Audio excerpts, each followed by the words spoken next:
Call with Dan Tortora on wakeupcalldt.com, your one-stop sports shop, and on mixlr.com /wakeupcalldt. We're hanging out here inside of the Cafe Kubal studios and always happy to be here hanging out with you where sports meets that thing called life. So thank you so much for tuning into Wake Up Call with Dan Tortora inside of the Cafe Kubal studios. Cafe Kubal here with you on 3501 James Street as well as 401 South Salina Street, both in Syracuse, New York, inside of Golisano's Children's Hospital in downtown Syracuse, and of course on the corner of Route 11 and Taft Road in Sweetheart Corners in North Syracuse at their drive-through location. And you can get in touch with them by going to 343 Fayette Street in Manlius, New York as well. So however you're connecting with Cafe Kubal, make sure that you go in there and enjoy a cup today of your favorite Cafe Kubal coffees, as well as their chais, their teas, and so much more. And of course, those fantastic treats, the chocolate chip cookies, the chocolate chip banana bread, all that they have to offer. And their incredible sandwiches, the Upstate, my favorite, breakfast sandwiches, so many great things at Cafe Kubal, so make sure you go and enjoy them today. With that being said, here on Wake Up Call with Dan Tortora, today, I'm always excited for today. I'm always excited to jump into this moment on Wake Up Call with Dan Tortora, and today we finally get to do it, and that is the unveiling of the bracket has happened, and now we get to break down the bracket, the whole bracket. So I'm doing a piece. Now, I've covered the bracket in the NCAA tournament for many years, but this year we put a name on it that's very special. And here at Wake Up Call with Dan Tortora, it's called The Morning After the Madness. And what that is going to be is, for obviously this show, we're going to be breaking down the brackets themselves, starting with the West region, then moving to the South, the Midwest, and the East. And so we are going to break down the bracket here in the morning after the madness. And then from here, we're going to do pieces all throughout the bracket the morning after the madness, the morning after these games go on. We're going to be talking about them throughout. So make sure that you bookmark, save, and keep mixlr.com as well as subscribe. mixlr.com /wakeupcalldt as well as facebook.com /wakeupcalldt and on facebook.com /livenowdt and on youtube.com /wakeupcalldt as we have the opportunity to bring you the morning after the madness. And we're starting it off this week by talking about the brackets themselves, and then we'll do the morning after the madness. We'll do a piece after the first four goes on at Dayton, and then after the round of 64 and the round of 32 and the Sweet 16, Final Four championship game. You get the drift. So we'll be doing the morning after the madness all throughout the bracket. That's what it's called here on Wake Up Call with Dan Tortora. Once again, the morning after the madness. So excited to do that with you. Excited to bring that to you here where sports meets life on Wake Up Call with Dan Tortora. As today we will essentially go all the way through all 68 teams, letting you know something about each of those teams so that you can be prepared to fill out your bracket this year. And I am ecstatic to be able to do this. So we've had a bracket challenge for many years on Yahoo, and we've set records internationally. We were one of the top, I think the last time we did it, we were one of the top 20 or 25 brackets, pools of like people in the pool, one of the top 20, 25 brackets in the entire world of like 60,000 brackets, which is insane. So very, very happy to be able to do this with you and so grateful that we get to do this. So very much looking forward to everything that's coming up here on Wake Up Call with Dan Tortora, where sports meets that thing called life, and very excited to bring the bracket challenge right to your doorstep. So as we're getting ready for the bracket, make sure that you're getting ready to connect yourself with the bracket here on Wake Up Call with Dan Tortora, where sports meets that thing called life, as we will be doing our own bracket challenge here on Wake Up Call with Dan Tortora. So many thanks for you being here. Delivery charge for Onondaga County. Shop CafeCubal.com for fresh roasted coffee beans, cold brew, travel mugs, and all your essential Cafe Cubal needs. Cafe Cubal, coffee for the soul. The bracket challenge and a very special bracket challenge itself. So I cannot wait for this. Very much looking forward to it. I got to say before I go anywhere that I had such a fantastic time out in New York City. I am very grateful to everything that we've gotten to do. And so, to be able to go out to New York City and to cover the games that I got to cover and do the things that I got to do is just a blessing from God. It's honestly something that I am so incredibly thankful and grateful for, that, God gave me the opportunity to be able to do something like this. And, yes, hard work, dedication, and determination are a part of it, but the other part of it is the fact that, God is relentless and so very helpful. I wasn't feeling good going into the tournament, and somehow, some way, we were able to do this. And, I'm so thankful that I had the opportunity to be able to do this and to be a part of this. And so, it means so much to me to be a part of the Big East tournament and to be, a part of the ACC tournament and to be live on site on location for both of them. And then to turn around and also be a part of the American Athletic Conference from afar as they went on versus in Texas, that they got to do that. So just a great thing to be able to do. And always appreciate the fact that we were able to do that. So, it's just it's an amazing testament to what we've been able to have here at Wake Up Call with Dan Tortora. Working hard, wanting to do it, getting after it. It's such an amazing thing, and I'm so grateful. I'm so grateful that we've had the opportunity to bring this to life and to be able to connect with everybody the way that we've been able to connect with everybody. So, I want to thank you all for being amazing. I want to thank you all for being connected with me, throughout all of this, that, those of you that followed me in my travels with everything that I did, I just want to say thank you. So, to the Big East, to the ACC, to the American Athletic Conference, I am incredibly, incredibly happy that I got to do this. Got to be in Madison Square Garden, which was insane. I haven't been back there in almost a decade. So to be back to the Garden, and then, for the basketball games, and then after, being able to go to the Garden, to be able to go from there and get to be at the ACC tournament as well in the Barclays Center in Brooklyn, and then to be a part of the American Athletic Conference. All of it has a lot of meaning in my life. So I want to say thank you to the conferences again, to Amy Acola and the entire ACC and everybody who's there, as well as a big time thank you to everybody inside of the Big East, John Paquette and everybody. So just a big old thanks to everyone, and much love to each and every single one of you for giving me the opportunity to be a part of this. So very, very cool, very awesome. I appreciate it so very much. And so with that being said, we are now fully here into March Madness. I can't believe it. I'm so ready for it. And so it's time for us to get into it. I do want to let y'all know that you can join the Wake Up Call Bracket Challenge, and I suggest that you do so. I implore that you do so.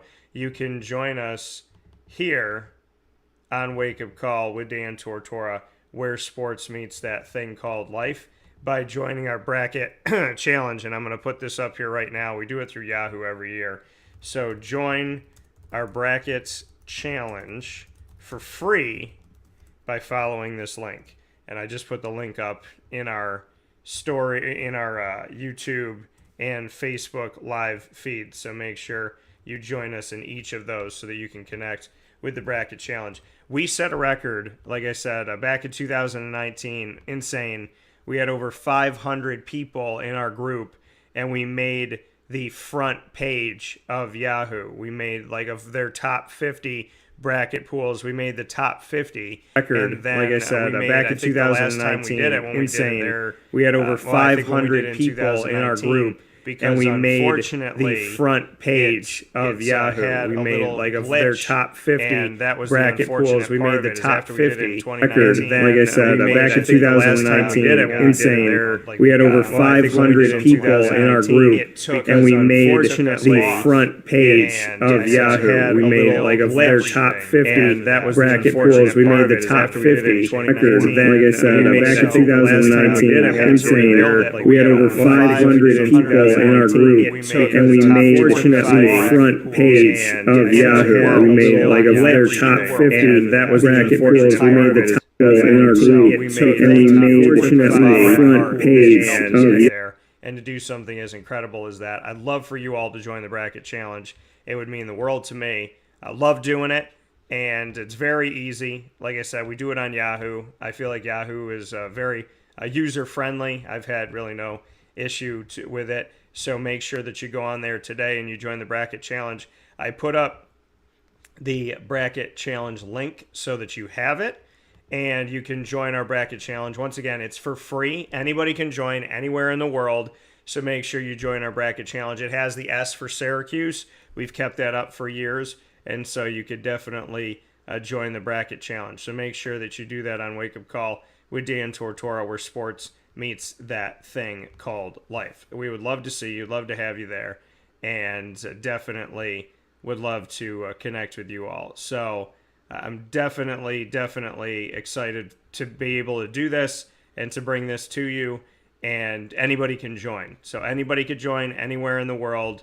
Just make sure that you do that ASAP, because we're going to be obviously the bracket. The first four I don't think counts against you, but on Thursday you have to have everything in by noon, because that's when the brackets officially jump off. So make sure that you're not missing out on the opportunity to join our bracket challenge, which we would love for you to do. So with that being said, this week's going to be great. So many great things coming up. I cannot wait.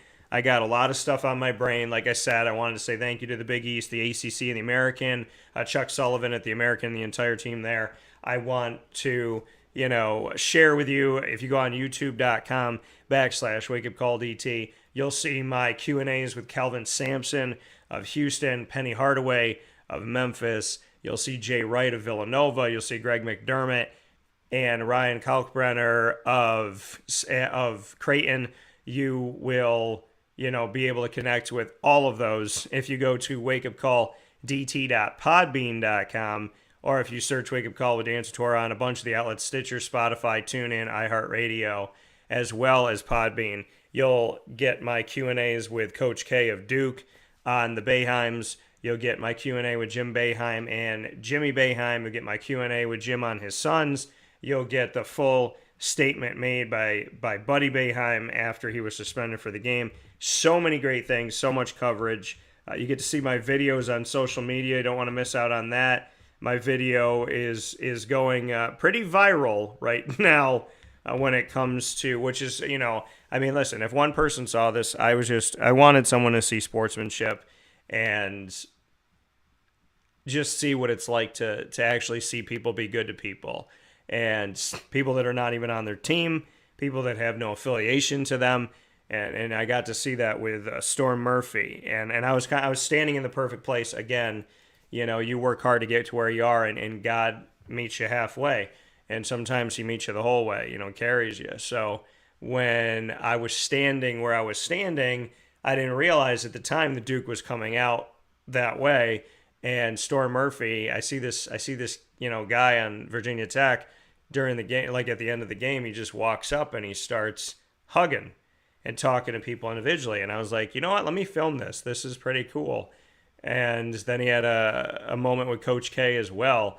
And it was just a great sign of sportsmanship that I needed to share with everybody. And I'm very excited that people have taken me up on checking out that video and actually getting to see sportsmanship at its finest, and to see people being good to people, and adversaries actually being kind and respecting one another. It's a lost art to see people, show love like that. And I just really appreciated it to the point where I needed to share it. And I'm so happy that so many of you have seen it and shared it with other people because, happiness and positivity should spread. And, I think wildfire spread, diseases spread, negativity spreads, positivity can spread too. So let's spread this positivity across the world and let's make this be the statement that we make. So I'm very, very much happy that I got to spread the positivity, and I'm happy that a bunch of you picked up what I put down. So thank you for that from the bottom of my heart. With that being said, all of that, all of those moments, being in the Barclays Center, being at the Garden, all of that has incredible meaning in my life. And to go from there and to be able to, talk to the coaches I got to talk to and the players I got to talk to and be around Kadari Richmond again, who transferred from Syracuse, is at Seton Hall now. All of that, I just want to thank God for. And for being safe, getting around the city and all of that. I'm just very thankful for everything that we got to do. So big old thanks. A lot of great stuff. Check out youtube.com/wakeupcalldt. Check us out on all of our podcasting platforms by going to any one of them, and I'll put them up here on the screen for those of you on YouTube and on Facebook. But you can check us out by searching Wake Up Call with Dan Tortora on Stitcher, Spotify, MixLR, TuneIn, iTunes, and Apple Podcasts, YouTube, and iHeartRadio. So please make sure that you check it all out. So thank you for everybody that joined us on our journey, and thank you to everybody that's been checking it out since then. So with that being said, here on Wake Up Call, it's time to break down the brackets where sports meets life. And we're going to start in the West because that is our number one overall seed, the Gonzaga Bulldogs. Some of you say Gonzaga. Some of you say Gonzaga. I had said Gonzaga forever, but from what I understand, Gonzaga is the correct way to say it. So that is why I say Gonzaga. So Gonzaga taking on Georgia State. Now, to take a look at this matchup between these two teams as we look at the bracket here on Wake Up Call with Dan Tortora, Gonzaga, first and foremost, we'll take a look at them. Gonzaga, out of the West Coast Conference, had sent 3 teams to the tournament this year, which is incredible. Gonzaga, in their season this season as a number 1 seed, they challenged themselves a lot, arguably maybe more than they've ever challenged themselves. They played Texas when Texas was 5th in the country, and they defeated them. They also played a team called Dixie State, which I just wanted to mention because I love Dixie Landings down in Disney and a part of that history. They played UCLA when UCLA was 2 in the nation. They defeated UCLA by 20, and UCLA got some respect in the tournament this year. They played Duke when Duke was number 5. They lost to Duke by a mere 3 points. They played Alabama when they were ranked 16th in the nation, lost to them by 9. Beat Texas Tech, who didn't get any respect in this year. Oh, no, I'm sorry. Texas A&M's the one that didn't get any respect. Texas Tech made the tournament when they were ranked 25th in the nation. Gonzaga beat them 69-55. So they definitely challenged themselves. They played St. Mary's. 3 times. St. Mary's was ranked every time they played them. When they were 22nd in the country, when St. Mary's was, they defeated them 74-58. When they were 23rd in the country, they lost by 10, 67-57, and they beat them in the WCC, the West Coast Conference Championship game for their conference tournament. They defeated St. Mary's, and St. Mary's is ranked higher than they've ever been ranked this season at 17. They defeated them 82-69. So plenty of games against ranked teams and plenty of challenges playing up against Texas, UCLA, Duke, Alabama, and Texas Tech, all out of conference. Really great stuff for the Gonzaga Bulldogs, who are challenging themselves, and in a big way. They want to win a national championship. They've come close, but they haven't been able to finish it off, and now they're going to look to do that. So definitely love the way that they challenge themselves this season. They're going to play Georgia State from the Sun Belt, the 16th-seeded Georgia State. Georgia State this season played Richmond, who's in the field, lost to them 94-78. They played Rhode Island. They played some other teams out here. Mississippi State in the SEC, lost to them 79-50. They played Georgia Tech, lost in overtime 72-62. Georgia Tech didn't make the field, though. And so, looking at their season this season. They were able to go through the Sun Belt and win their automatic bid, but don't have any real signature wins. They're in thanks to the automatic bid, and being a part of that has put us in a place where they will face off against Gonzaga. I will be unveiling my bracket choices tomorrow with Ross Turetsky, as we have done perennially for a very long time.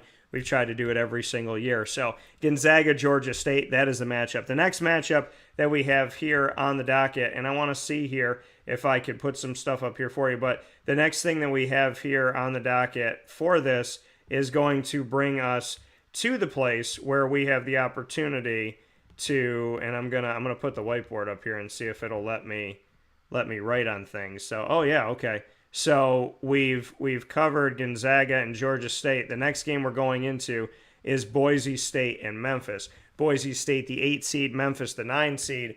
Covering Memphis inside of the American Athletic Conference tournament, I had the opportunity to do that. So once again, for those of you that joined here on the feed on YouTube.com/wakeupcalldt and on Facebook.com/wakeupcalldt, in the comments is the link to directly join our free bracket challenge anywhere in the world. So make sure you join our bracket challenge today. We always have the Syracuse logo linked to it. Even though Syracuse is not in the tournament, doesn't matter. So look for the Syracuse logo. Look for Wake Up Call. 3 words. Wake Up Call, no hyphens.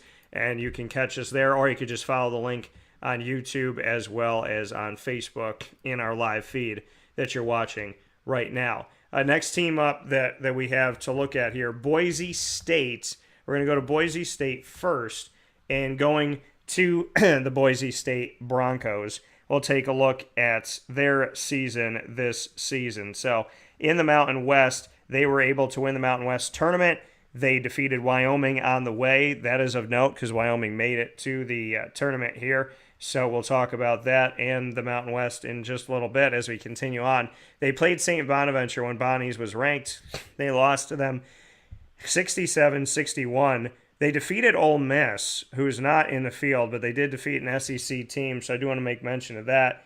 And really no signature top 25 wins, but they were able to win their tournament. Nevada, Wyoming, San Diego State was the way to the Mountain West tournament. They punched their ticket automatically to get in, and so a shout out to your Boise State Broncos. They will take on the Memphis Tigers, and the Memphis Tigers, led by Penny Hardaway, one of my favorite players growing up, and someone that I'm so grateful and thankful to God that I had the opportunity to interview, and a big thanks to the American Athletic Conference and Memphis as well. Memphis this season, looking at their fields and who they played, they actually played Virginia Tech, and they defeated Virginia Tech. Virginia Tech, who got completely disrespected in this year's bracket seeding. We'll talk about that when we get to Virginia Tech's time in their bracket, but just to make a note here, they did defeat Virginia Tech, who defeated Duke. That says something about Memphis, 69-61, and then they went on a 4-game losing streak, and then they went and faced Alabama, number 6 in the nation, and defeated them 92-78.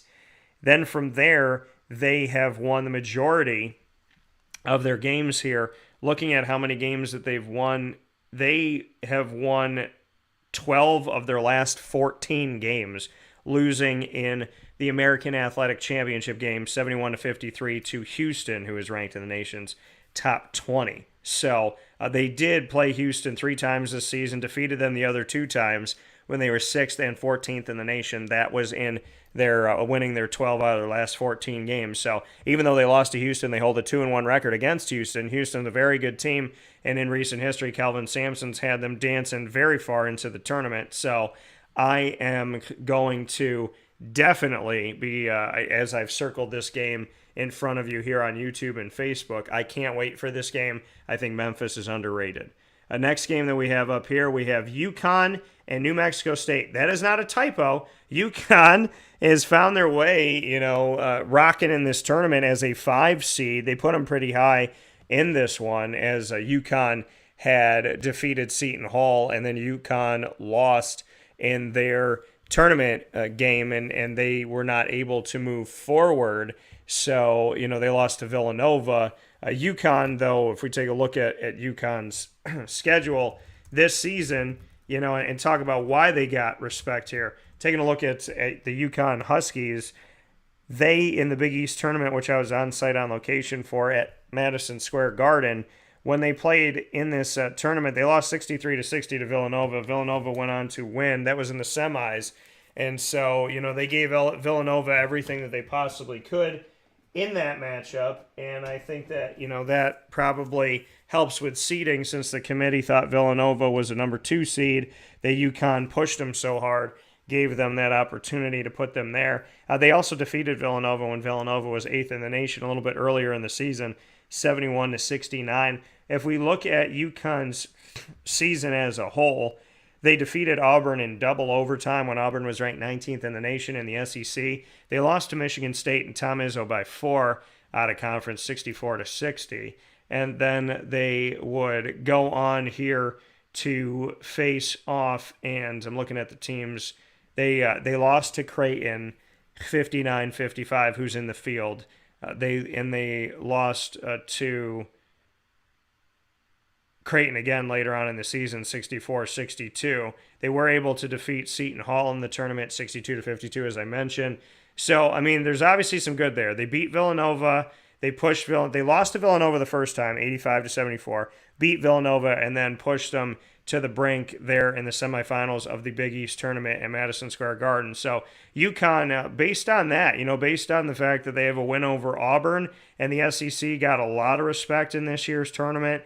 So knowing they got a lot of teams in and they got good seeding. So knowing that they defeated Auburn, who was going to be a number 1 seed before they lost in the SEC tournament, and knowing that they got at least one win against Villanova and played Villanova really tight down the stretch, and they did defeat other teams that were ranked in the top 25 at the time, and they were able to avenge a loss to Seton Hall that they had earlier in the season with 2 wins, including that one in the Big East tournament. So, and Seton Hall made the field. So looking at that, UConn, they gave them a 5 seed because the Big East has a lot of respect, and they've also been able to play well against Villanova, beat Villanova, and defeat Auburn. Like I said, the SEC has gotten a lot of they're in very good standing with the committee this year, it looks like. So that UConn win over Auburn, albeit earlier in the season, was probably helpful in getting them seated at number 5.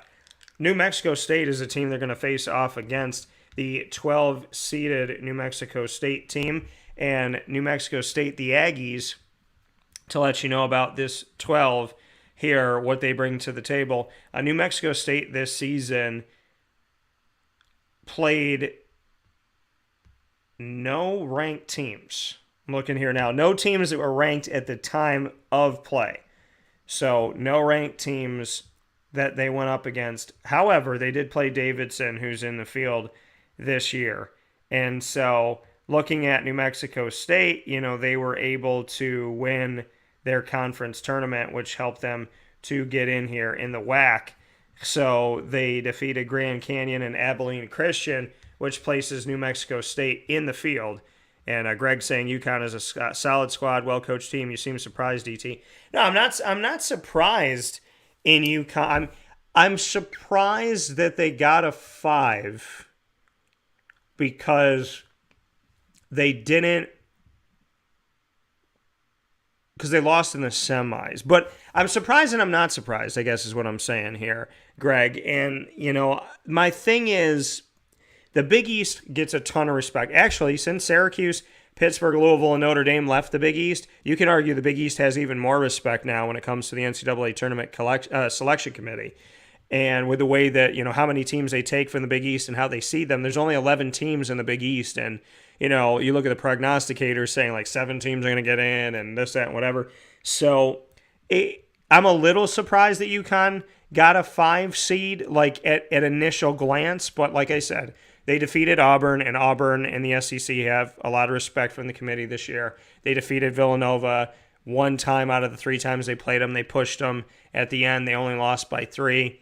So, UConn is a good team, and they have a coach that's very, very vibrant. So, I'm looking forward to how far they could go in this tournament, and I'm excited for them. They're playing the New Mexico State Aggies, like I said, who won The WAC did not play a ranked team this season, but won the conference tournament, so they are in the field. Next one we have up here in the West bracket is the matchup of the 4 and 13. A little danger zone for those that remember the Vermont-Syracuse game. Arkansas, a 4 seed, Arkansas of the SEC, and the 13-seeded Vermont team who won in the America East tournament punched their ticket. Binghamton and Lavelle Sanders in that tournament did a fine job and didn't finish out the tournament, but God willing, they will be able to do that very soon and punch their ticket to the big dance. But looking at this matchup here, and we'll start with the Arkansas Razorbacks as we take a look at Arkansas, the Razorbacks team of the SEC this year. Going back and looking at their bracket here, looking at their schedule this season, they this year played Cincinnati out of conference. Cincinnati didn't make the tournament, but I played them out of conference. Didn't have a crazy out of conference schedule. They lost to Oklahoma by 22. I did play them, but they're out of conference really. They played Charlotte, Little Rock, Central Arkansas, Penn, Cincinnati, Kansas State, Northern Iowa, Gardner-Webb, Mercer. Really didn't challenge themselves a ton. They did beat LSU, who's in the field this year. Beat them 65-58 when they were ranked 12th in the nation. They defeated Texas A&M, who got no love in this year's tournament. Then they defeated Auburn 80-76 in overtime, number 1 seed there. And they lost to Texas A&M in the turn. Again, Texas A&M. I mean, it's just crazy to me that how this happens for Texas A&M, who lost to Tennessee in the championship. And I guess that's where the confusion lies, is UConn loses in the semis, right? And they get a 5 seed. Texas A&M loses in the championship game to Tennessee and doesn't even get a play-in game. Like, that to me is so weird. And again, the second time Texas A&M has been spurned in the last couple of years, as I thought, not this season, but last season, that they should have made the college football playoff as the 3 seed. So I was not happy about that for Texas A&M either. So for Jimbo Fisher and Buzz Williams, football and basketball respectively, Texas A&M not getting the love. But going back to Arkansas, they split with Tennessee this season, beat them at home, lost to them on the road. They defeated Kentucky 75-73 when Kentucky was ranked this season. Tennessee ranked both times in this. When they played LSU, 3 times they beat LSU.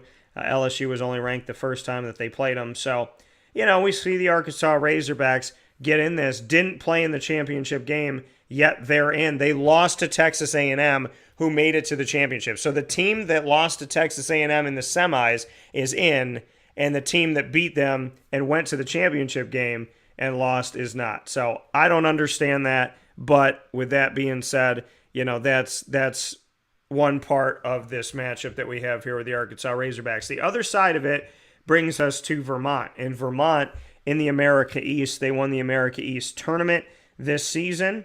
And excited for the Catamounts. They are my little brother Miguel, his alma mater, the University of Vermont. So shout out to Vermont. Vermont challenged themselves. They played Yale this season, who's in the field. They played Maryland of the Big Ten, who's not. But they did go up against them when they were ranked 21st in the country, lost 68-57.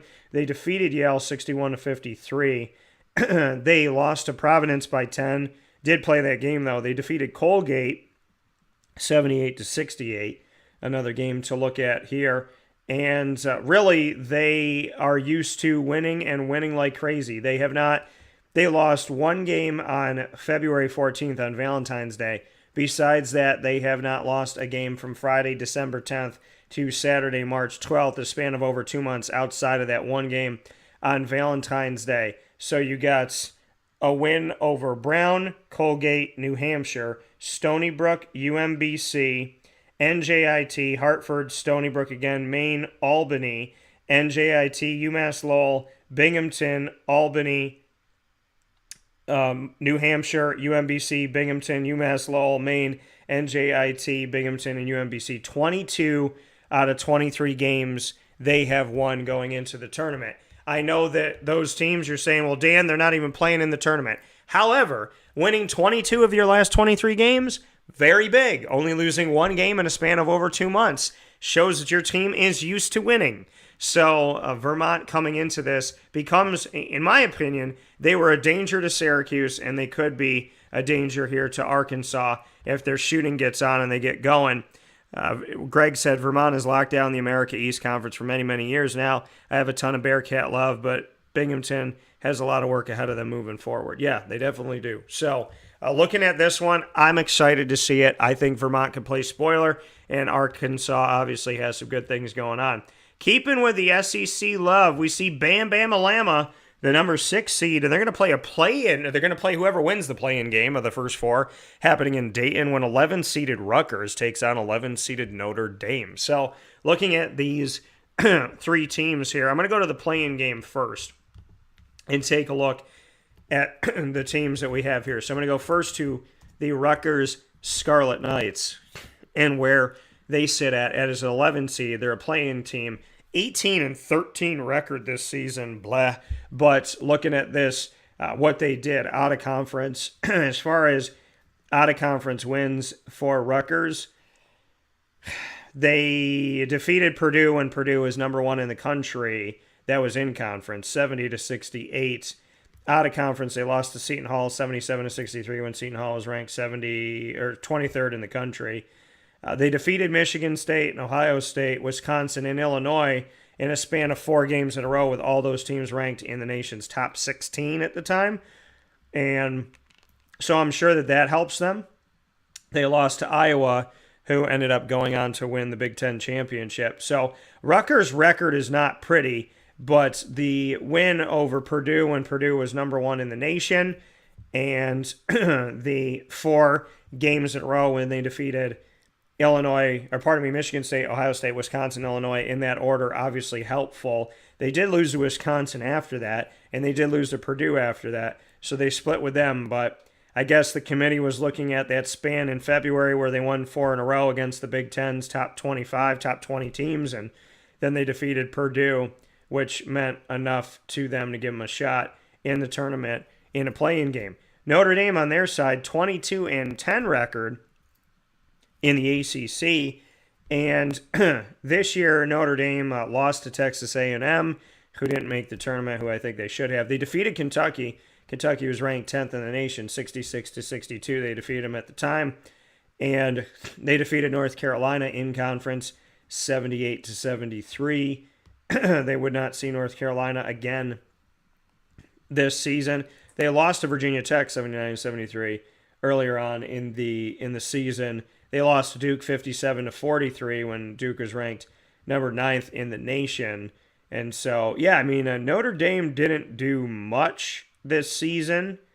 They lost to Virginia Tech on Virginia Tech's road to win the ACC conference tournament. They lost to them 87-80. They lost to Florida State, who didn't make the tournament. They lost to Wake Forest, who didn't make the tournament. So, Notre Dame, less so than Rutgers, doesn't really warrant having a spot over Texas A&M, especially, if it's a play-in game. So this really doesn't make a whole lot of sense to me, but that's where we're sitting at. That's Rutgers and Notre Dame. And then they're going to have the right to play Alabama, whoever wins this one. And so we'll take a look at the Alabama Crimson. Roll Tide, Roll Tide. We'll look at the Roll Tide here as Alabama inside of the SEC, 19-13, just 1 win more than Rutgers this season. The Alabama Crimson Tide, taking a look at what they did this season. They defeated Miami out of conference, who's in the tournament, defeated them 96-64, blew them out. They defeated Gonzaga this year, which is obviously big to the committee. Defeated Gonzaga, who was 3 at the time, 91-82. They defeated Houston, 83-82, the winner of the American Athletic, when they were ranked 14th in the nation. They lost to Memphis when Memphis was unranked. They lost to Davidson, who made the tournament as an at-large bid out of the Atlantic 10. They defeated in-conference Tennessee 73-68 when Tennessee was ranked. They lost to Auburn twice this season, so that didn't help them at all. They lost to Texas A&M toward the end of the season. They lost to Vanderbilt in the tournament. and they had two losses to Kentucky. Yeah, I mean, they defeated LSU, so that's good. And they defeated Baylor. So I think the thing is, really, when you look at this, why did Alabama get in? They beat two teams that ended up being number one seeds this year. They beat Baylor, who was ranked fourth in the nation at the time, at home, 87-78. And they defeated Gonzaga on neutral ground, 91-82, when they were ranked third in the nation. So I'm seeing Alabama got in based on what I'm looking at here. They got in because they defeated two number one seeds in this year's tournament. So the committee gave them some love there. But Alabama didn't have a great year on paper, and neither did Notre Dame. So Rutgers could make things fun in this one. Next game up here, Texas Tech and Montana State. So Texas Tech, number 3 seed, and Montana State, a number 14 seed. The Red Raiders will go to first here and take a look at them. The Texas Tech Red Raiders had a season of 25-9 is how they finished up this season. Out of conference, looking at some of their games here, Texas Tech played Tennessee out of conference on neutral ground, won in overtime 57-52. They lost to Gonzaga on neutral court, Gonzaga was 5 in the nation at the time, 69-55. They lost to Iowa State, 51-47 on the road out of conference, in conference. And then they defeated Kansas. They defeated the Jayhawks. Again, a team that became a number 1 seed, so that's helpful to Texas Tech. Defeated them 65-62, beat Baylor, and beat Kansas 75-67. So Baylor was on the road, Kansas was at home. And then they beat Baylor again, and then they lost to Kansas. So something to be said about that. 74-65. They end up losing to Kansas there, and that being Texas Tech once again. And that was the final game of the Big 12 tournament. So you lose in the Big 12 tournament championship to Kansas, but you defeat Kansas during the season, and you defeat Baylor. So you take down 2 number 1 seeds in the tournament. Again, like talking about some of the other things, other teams we talked about with what Alabama did and whatnot. You beat number 1 seeds, you're going to get in. So Texas Tech, not surprised. And again, Big 12 getting a lot of love here with 2 number 1 seeds, to the Big 12 with 2 of them. And then we see the West Coast Conference, WCC, Gonzaga has 1 of them. And then the lone other number 1 seed this season goes to the Pac-12 with Arizona. So, obviously a lot of respect for the Big 12 this season, and rightly so, I think. So Montana State is a 14 seed that's going to be taking on, in this game, Texas Tech. And we take a look at Montana State. Montana State this season as the 14 seed here, who's coming out, or who's in this bracket, going to face off against Texas Tech. We take a look at Montana State. Montana State come from the Big Sky, 27-7 this season. Out of conference, the Bobcats played up against teams like Colorado. They didn't play any ranked teams. I'm looking at this right now. Not a single team that they played was ranked this season, but they did win the Big Sky, and so they got a 14 seed in this year's tournament. So we'll get to see them face off against Texas Tech. Next one up here in the West region is Michigan State and Davidson. Michigan State, the 7 seed, Davidson, the 10 seed. Davidson, some people were saying Davidson was not going to get into the tournament because they lost in the Atlantic 10 Conference Tournament Championship to Richmond, but they got in anyways. So much love to Davidson for that.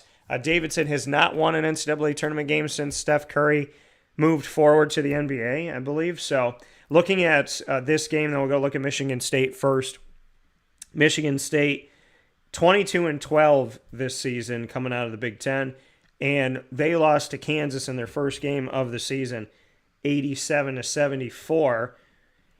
They would go on here and defeat UConn on neutral court, 22 in the nation when UConn was at the time, 64-60. Loyola Chicago, who made the tournament, they beat them 63-61. They lost to Baylor 75-58. So Michigan State out of conference challenged themselves and played two teams that ended up being number one seeds in the tournament. But unlike other teams that played them, they didn't beat them. They lost to Kansas and to Baylor. And then we look at a long winning streak here where we see Tom Izzo and Michigan State win 9 games in a row, but none of them are against ranked teams. It's Oakland, High Point, Toledo, Minnesota, Nebraska, Minnesota, again, teams like that. And then they defeated Wisconsin 86-74 on the road when Wisconsin was 8th in the nation. Beyond that, they lost to Illinois 56-55 on the road when they were 24th in the nation. They lost to Wisconsin when they saw them again. Then they defeated them in the Big Ten tournament. So we did get to see them have a 2-1 record against Wisconsin, who the NCAA selection committee typically gives respect to. They lost to Ohio State down the stretch as well. And they had to play Maryland the last game of the season, first game of the tournament. They defeated them both times there. They lost to Purdue 75-70 in the Big Ten tournament. So, there's some stuff here. They defeated Purdue, who was ranked 4th in the nation at the time, 68-65. There's a lot of love preseason for Purdue, and Purdue held a high ranking during the season, so that's definitely a quality win. And it's Tom Izzo. And putting him in the 7-10 matchup, whether he's the 7 or the 10, doesn't matter. I said a long time ago, if you wanted to see a 16 seed beat a 1, put Tom Izzo as a 16 seed. Because I never look at seeding when it comes to Tom Izzo. I just look at the fact that he's coaching in the tournament. They're going to face off against Davidson, like I said. Davidson lost in the Atlantic 10 tournament finale to the Richmond Spiders. Davidson was number one seed in that tournament, lost there 64-62 in a close game. They were able this season, beyond that though, as we look at some of the other things, they lost to San Francisco, who made the tournament from the WCC, same conference as Gonzaga, lost to them 65-60. They lost to the Delaware Blue Hens, they defeated Delaware, who won their conference tournament and is dancing this year. They defeated them 93-71 in the first game of the season. Outside of that, they played Alabama on neutral court, beat Alabama 79-78 in a big-time game against the SEC for the A-10, and defeated Alabama when they were 10th in the nation at the time. And so looking at that and the fact that they had defeated Richmond when they had faced off against Richmond early on this season, only lost by 2. Again, the SEC getting a lot of respect, and it seems like if you have a quality win against the SEC, you got a chance of making the tournament. If you have a winning record, a quality win against the SEC, those two things look to be helpful in punching your ticket and obviously making it far in your own conference tournament. So with that being said, we see that 1-point victory over Alabama looks to help out Davidson as they make this year's tournament as a 10 seed. In the final piece of the West region, we will go to Duke and Cal State Fullerton. I thought well in advance that Duke was going to get a number 2 seed. I did. I thought if they won the ACC tournament, depending on how other things happen, there's always that, will they get a 1 seed because it's Coach K, and especially it's his last year. And I know that stuff shouldn't matter, but it does, in my opinion. I do think, the committee's looking at this saying, okay, it's Coach K, it's his last year. You gotta look at that piece of it because it's supposed to be this season and only this season. But as we know with college football and with college basketball, that's not always true. Now, Duke played the first game of the season, neutral ground, defeated Kentucky when Kentucky was 10th in the nation, 79-71. They defeated Gonzaga, who was the number 1 overall seed, 84-81, and they were number 1 in the nation at the time.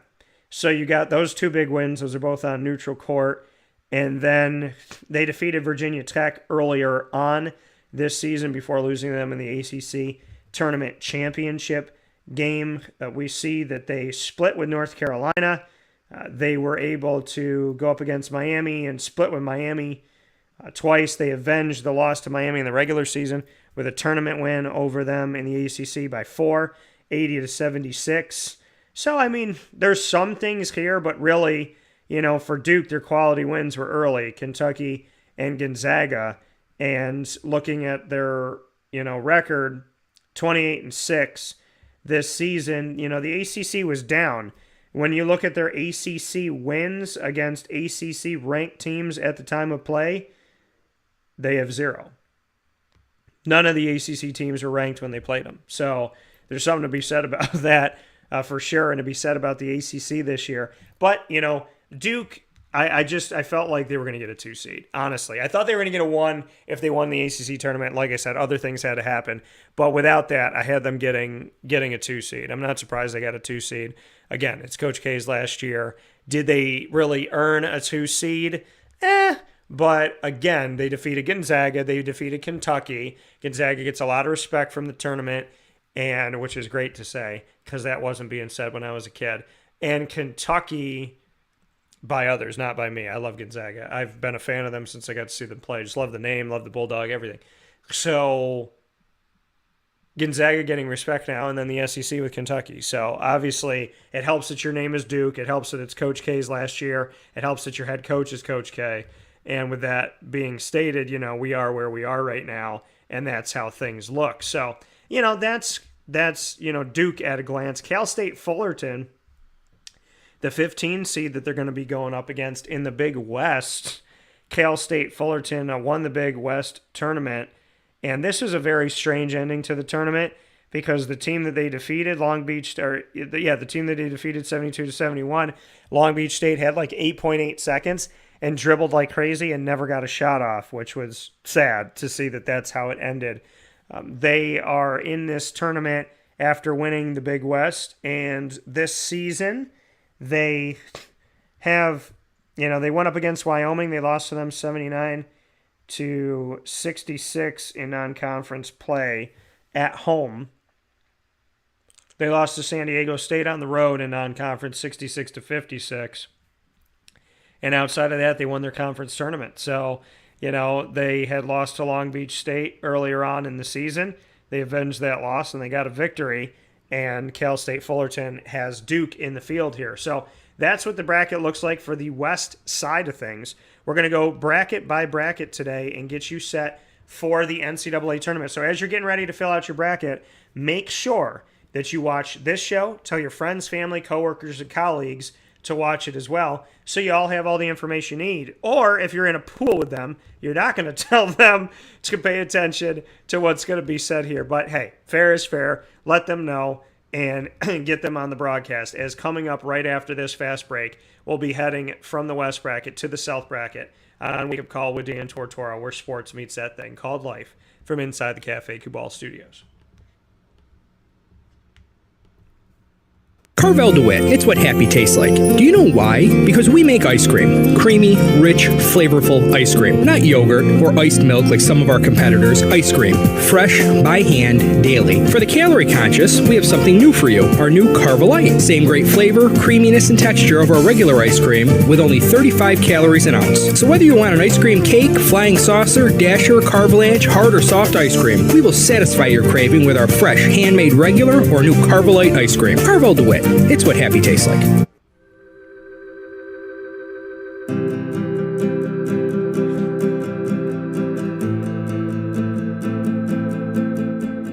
Cafe Kubal offers same-day local delivery of our products, offering no delivery charge for Onondaga County.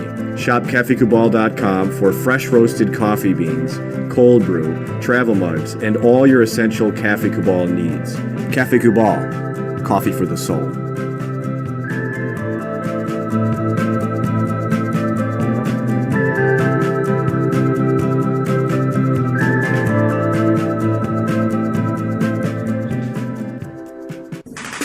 The Wildcat Sports Pub in Camillus, New York is located on 3680 Milton Avenue in the Home Depot Plaza. It is your family-friendly sports bar and restaurant. Folks, some sports bars aren't family-friendly. Some family-friendly restaurants are not sports bars. The Wildcat Sports Pub in Camillus, New York is proud to be both.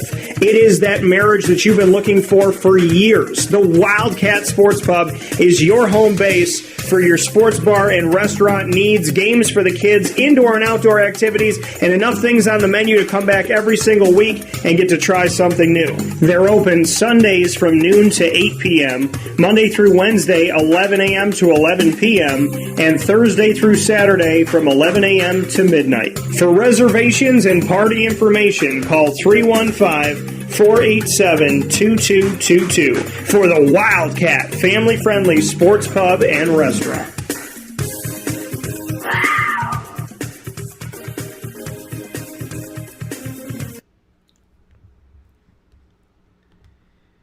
Welcome back here to Wake Up Call with Dan Tortora, where sports meets that thing called life, from inside of the Cafe Kubal studios. You're watching on Facebook.com/WakeUpCallDT, Facebook.com/LiveNowDT, and on YouTube.com/WakeUpCallDT, as well as listening on MixLR.com/WakeUpCallDT, and on the homepage of WakeUpCallDT.com.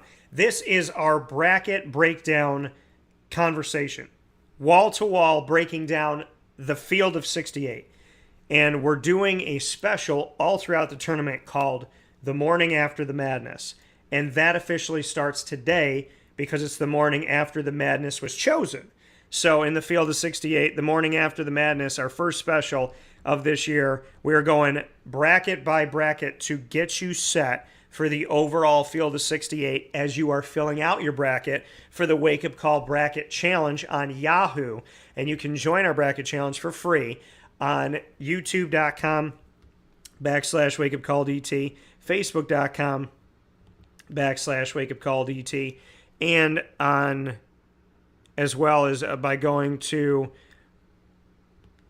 MixLR.com/WakeUpCallDT. Any one of our live feeds right now has the link to join the bracket challenge. So make sure that you join us today. It is free, and you can join from anywhere in the world. So you could be in Central and Upstate New York. You could be somewhere else. So wherever you are, join us in the bracket challenge. We would love to have you be a part of our bracket challenge, and I'm very excited for the opportunity to do that. So please make sure that you join us here where sports meets life, inside of the Wake Up Call Bracket Challenge. We would love to have you, as always. So a lot of great stuff coming up, a lot of fun to be had, and looking forward to it, as always, every single year. So make sure you join our Bracket Challenge on Wake Up Call with Dan Tortora. And like I said, that link, for those of you that are watching and listening right now, that link is on Facebook.com/WakeUpCallDT, YouTube.com/WakeUpCallDT, and as well, it's on MixLR.com/WakeUpCallDT. All you have to do is click on the link, and that'll bring you directly to our bracket challenge, where you can fill out your bracket, get set, and ready to go. So, with that being said, it is time to jump into our South bracket. And in the South, we have the opportunity to speak on all of these teams here that are started off by Arizona, the number 1 seed, who will play against whoever wins the play-in game between Wright State and Bryant. Now, I don't agree with this play-in game, and I'm going to tell you why. The Bryant Bulldogs are a heck of a team. Charles Pride from the Liverpool Warriors, who I've interviewed and had on the show plenty of times, who won a championship with Ryan Blackwell in Liverpool. Big fan of Charles Pride. Big fan of the Bryant Bulldogs for giving an opportunity to Charles. And so very much looking forward to seeing them. This, I believe, is their first ever NCAA tournament berth. So that, to me, is sad and happy, because I'm so happy they made the tournament. But I'm upset that they made the tournament being put in a play-in game. So it's like, hey, congratulations, you guys finally made the tournament for the first time in the history of the Bryant Bulldogs. By the way, you're going to have to play for your right to be in the tournament in the field of 64 in one of the play-in games in Dayton. But you know what? Teams like St. Bonaventure and Syracuse have done it, so I'm excited to see the Bryant Bulldogs get it done. They challenged themselves this season. They played Clemson in the ACC, and they lost that game 93-70. They played Syracuse in recent history. They played Houston and Cincinnati, both on the road this season, to challenge themselves. They lost those games, but they went up against these teams to kind of probably get a feel for where they're at. They won in their conference tournament, and they made it happen when it counted. And in winning their conference tournament, the Bryant Bulldogs have found a way through the Northeast Conference, the NEC, to punch their ticket to their first ever appearance in the NCAA tournament. And I can imagine that because they have no wins over top 25 teams, and because against the teams that they played in the top 25, well, they only played one team in the top 25, Houston, and they lost to them 111 to 44, that obviously affects it. However, I am a proponent that if you win your conference tournament, you should not have to play in. Now, I know people are going to fight with me on that and say, look at the SEC this year and look at the Big East, yada, yada. I understand. But here's my thing. First and foremost, it's going to give some great games to Dayton in the first four. But secondly, if you get an automatic, it's called an automatic bid or an at-large bid. If you get an automatic bid to the tournament, shouldn't you have an automatic bid to the tournament? In the field of 68, an automatic bid to me means you're automatically in the tournament. When you win your conference tournament and everybody else of the 32 conferences, when they all win their there's 32 conferences, 32 automatic bids. When you win your conference tournament, in your brain, you made the tournament. But some of those teams that made the tournament are going to have to play to make the tournament of the tournament that they made. And I don't agree with that. I don't agree that the majority of the teams, because what, 4 teams? So of 28 of the 32 automatic bids are automatic bids, and the other 4 are not automatic. They're play-in to be automatic bids. I think if the literature, if the conversation and the verbiage is, if you win your conference tournament, you're in the tournament for the NCAA, then you should be in. If you win your conference tournament, you're in. The overwhelming majority are in. No team that wins their conference tournament should have to play a play-in game. It's just how I feel, because it's not fair to tell teams this is how you punch your ticket for sure to get in the tournament. So that to me is frustrating, because it's like all you're told to do is win your conference tournament and you don't have to worry about anything. You're in. So you win your conference tournament, great. And then you watch the majority of America in the round of 64. And then you have to go to Dayton to play an extra game just for the right to be in, when you did what everybody else did that won their conference tournament, which means you should be an automatic bid. So that is my thought against it. I know people are going to fight with me and say, well, how do you give it to them? You know, where would you put them? And yada, yada, yada. But the reality is, listen, if the teams we're talking about in the SEC, if like the SEC's 6th best team can't win a game in the first 4, then they shouldn't be in the tournament. So it's just my thought.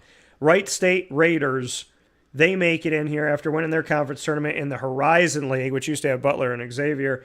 And so looking at their season this season, Wright State played Purdue, lost big.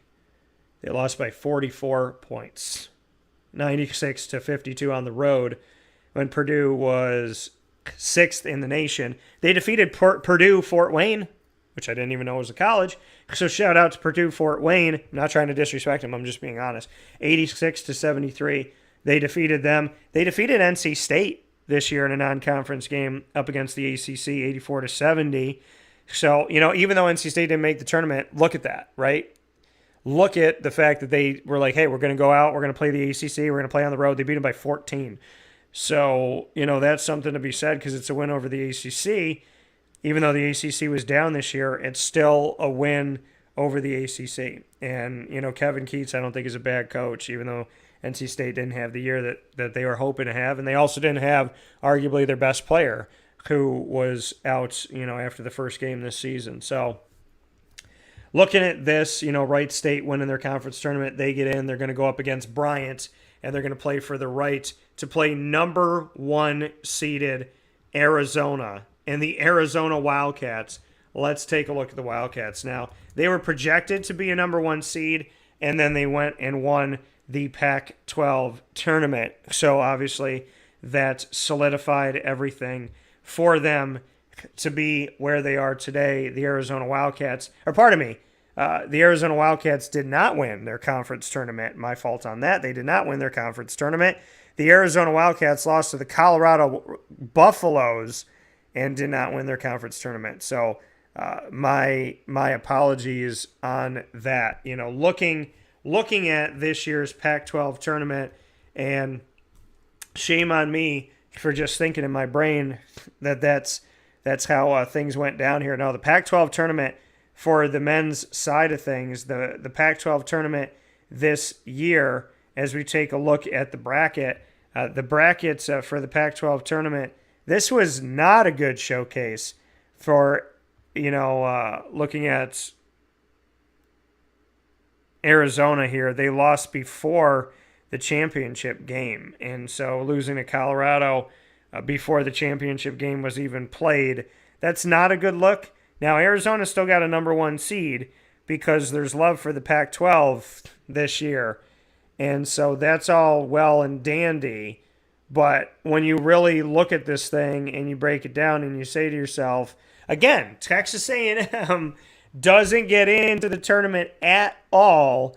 And then, I'm sitting here talking with you this morning about how Arizona is a number 1 seed and they didn't win the Pac-12 tournament. So that's just, to me, that's sad to see something like that. I mean, Texas A&M, the more I talk about it and the more I look at it, the more they have a reason to, put up a stink here about not being in the tournament. Because if we look at the Pac-12 tournament and the way that the bracket shook out here, this to me is just really unfortunate how things went down. So, you lose to Colorado in the semifinals before the championship game, and, you still get a number 1 seed. But again, it's body work.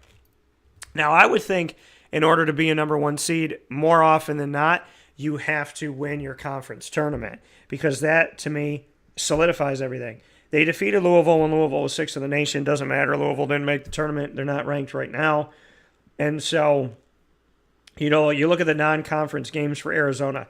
Cal State Northridge, unranked. Louisville, not ranked anymore. Texas Southern, they defeated them. Marist, Vanderbilt, DePaul, Rutgers, North Dakota State, New Mexico, Northern Arizona.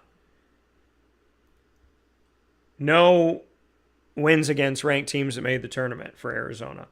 And then you look at they defeated Colorado earlier on in the season. And then they lost to them in the tournament. And then outside of that, they lost to Washington State, who didn't make the tournament. They lost to Arizona State, who didn't make the tournament. They lost to Stanford, who didn't make the tournament. They lost to Oregon, who didn't make the tournament. So they're giving Arizona a lot of love for not a lot of reasoning. I mean, they lost 3 of their last 4 games to end the season. And I understand that they let USC and UCLA into the tournament. So you could say, okay, but they split with UCLA and they split with USC. So you're 1-1 against USC, 1-1 against UCLA, no wins against any top 25 teams that made the tournament out of conference. What is the reasoning?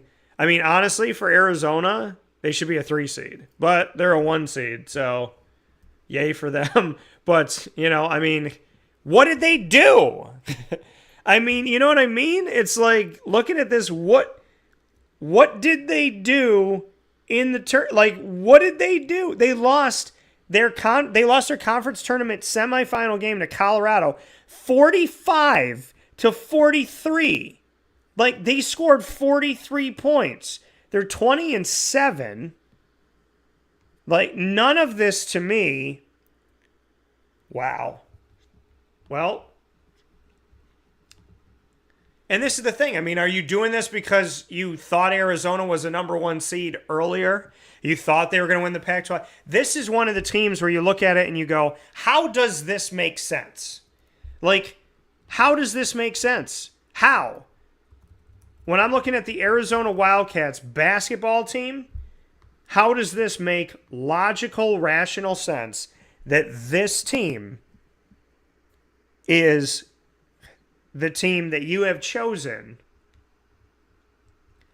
to be a number 1 seed? Because you know what? And this is wrong. And this is wrong. And this is why it's confusing. This is why it's confusing. Okay. I'm sorry. I was looking at something totally off here. Apparently, the Arizona Wildcats did not get... Oh, I see what I done did. Okay. So scratch everything I just said. I made no sense. So I apologize for all of that. I had flipped Arizona with another Arizona team. Okay, my bad on that. Okay, I am sorry. I apologize. I'm looking at this thing going, I was double checking and like triple. I was fact checking what I was looking at because it didn't make sense. And thank God I did. Okay, so they defeated Michigan out of conference. There we go. They defeated Wyoming out of conference, who made the tournament. They lost to Tennessee out of conference by 4, who was ranked at the time. Then we look at this and we say, okay, they defeated UCLA when UCLA was ranked 3rd or 4th in the nation by 10. They defeated USC when USC was ranked 19th in the nation by 9. Okay, here we go. Now I got it, and now it makes sense. They defeated USC the second time around by 20. Then in the Pac, they did win the Pac-12. See, I'm sitting here going like, this doesn't make sense. Okay, so they defeated Stanford, they defeated Colorado, they defeated UCLA, who was ranked 13th in the country at the time. They won the Pac-12 tournament. Now it makes sense to me what's going on. My apologies for everything I just said. Okay, obviously people who are, broadcasters and journalists typically don't retract anything or apologize, but I'm going to apologize to you because I'm sitting here looking at this and I'm saying to myself, this makes literally logistically no sense. And I had flip-flopped the women's team with the men's team, I think is what I did. So my fault on that. My apologies on that. The Arizona Wildcats deservedly being the number 1 seed makes sense. And I think that Bryant's going to be able to come through that 16 play-in game. Arizona did what they needed to do. They have some good wins. They've won against the SEC, they went up against the SEC and lost to Tennessee, which isn't helpful. But seeing what they did and knowing that the Pac-12 had USC and UCLA and teams like that ranked high this season, that's a good thing for Arizona, who won their conference tournament, who moves forward here. So if we can just that, but I'm looking because I'm like, this doesn't make any sense to me. And I know the committee's done things that don't make sense before, but I'm fact checking myself as I'm going through this going, I don't think these notes are right. So there we go. Okay. Everybody's allowed to make a mistake. Seton Hall and TCU, 8 and 9 seeds. So Seton Hall and TCU, let's take a look at these.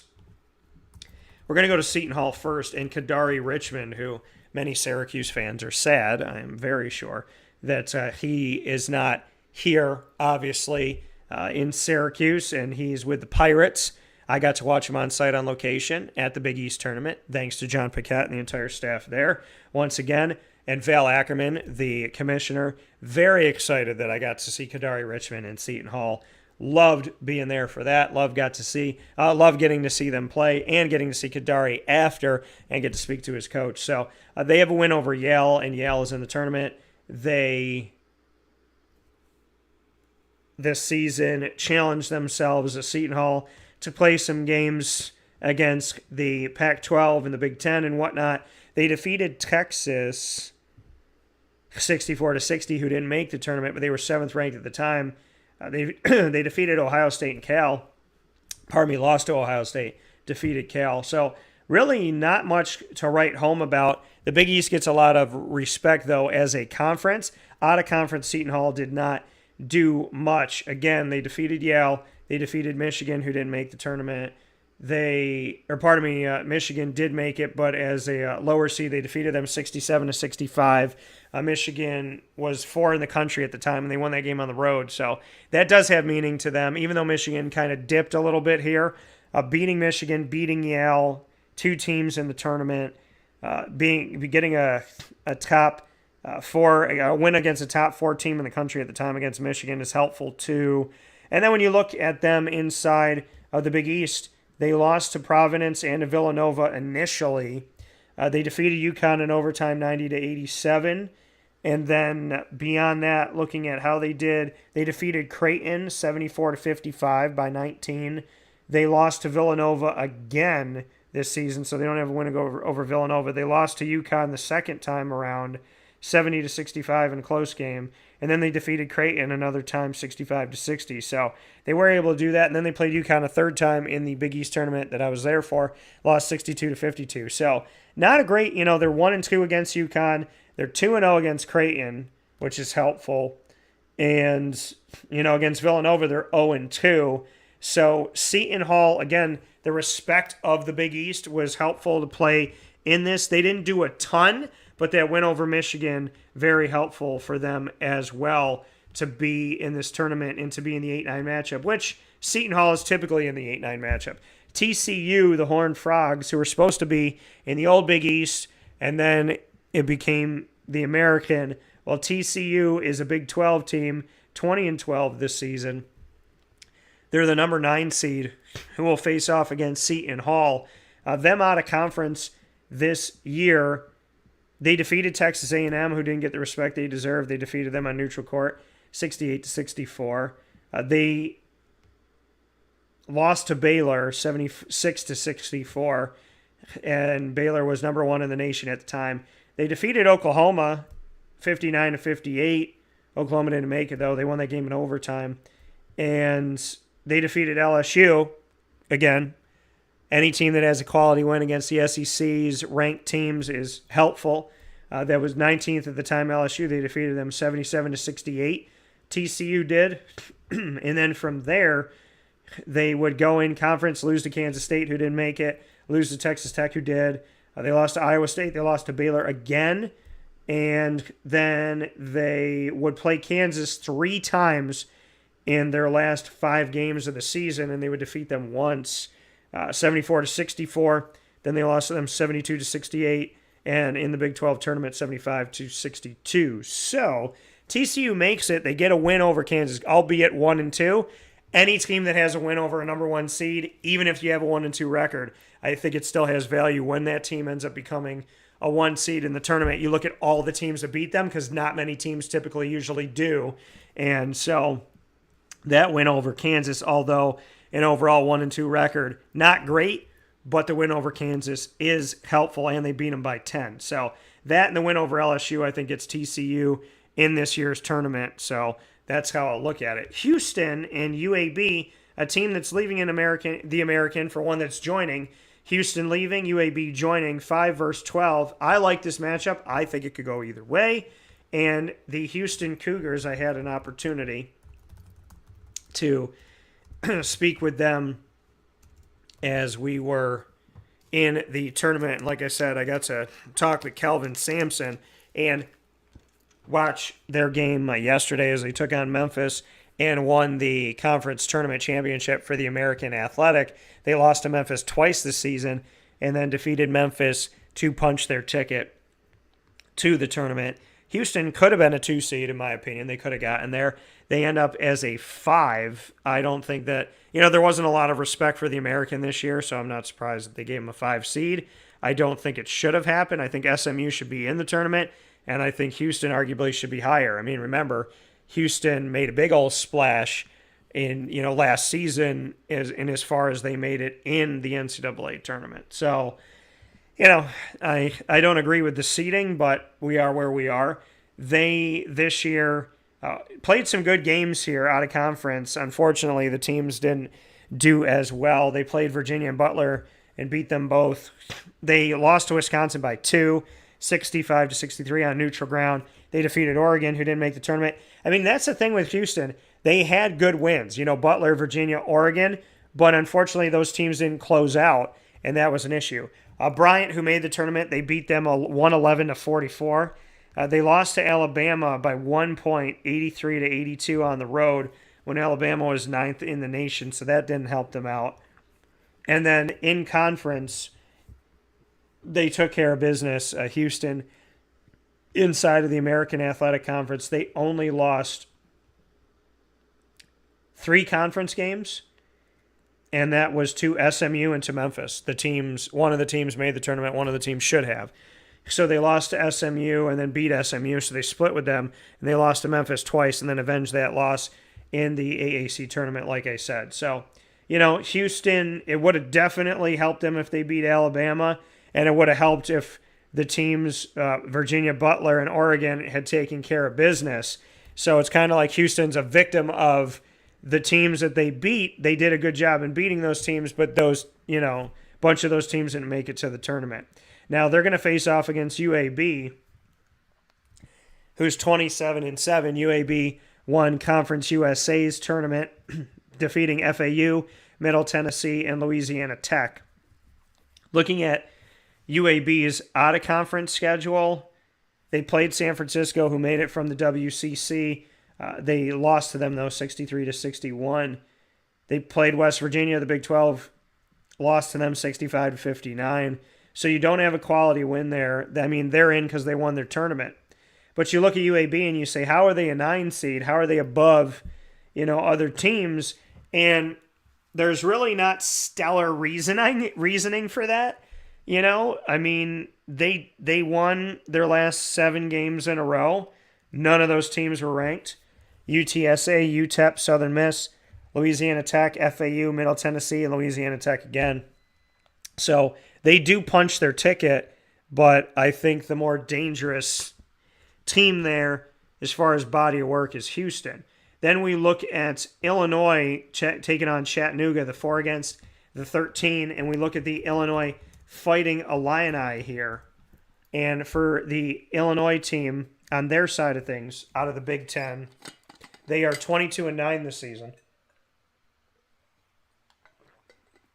And at 22-9, the Illinois Fighting Illini, they, out of conference, defeated Notre Dame and Rutgers back-to-back, who will be playing each other, ironically, for that play-in game that we talked about. Neither team was ranked. They lost to Arizona out of conference at home when Arizona was 11th in the nation, 83-79. So really no quality out of conference wins for Illinois. They lost to Purdue in double overtime, 96-88. They did defeat Michigan State and Wisconsin when they were both ranked in the top 11 in the nation. Both of those games were at home for Illinois, though. They lost to Purdue on the road, 84-68. So they lost to them the first time at home in double overtime and then had a worse loss the second time around on the road. They did defeat Michigan State on the road after beating them at home. And then they lost to Ohio State at home when they were 22 in the nation.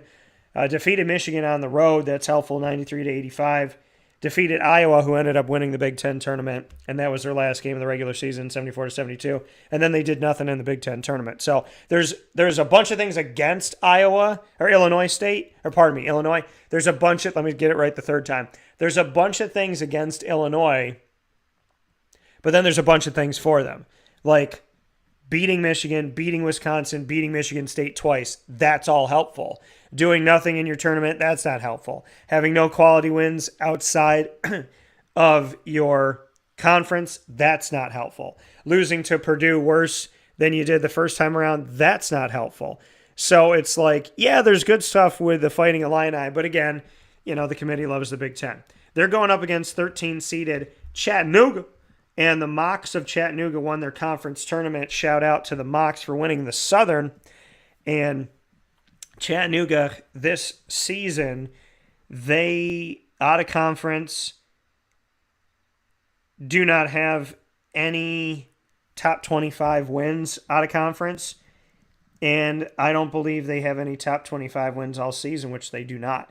They defeated the Citadel, Wofford, and Furman on the way to their championship game. So the Mocs are the 14 seed, and they're going to have to prove it here and show what they can do here, as they have no wins over the nation's top 25 this year. But they won their conference tournament, so they're in it. They did play VCU on the road and defeated them. Looking at teams that, people would know the name. But really not much to write home about for this team for Chattanooga. However, they are the 14 seed, and they'll have a chance to go up against Illinois, who I think, like I said, has some against them and some for them on how they made the tournament. Number 6 seeded Colorado State will take on number 11 seeded Michigan, and I just spoke about Michigan recently here. Let's go to Colorado State first, and the Colorado State Rams. Colorado State here making the tournament, and they are going to be the 6th seed.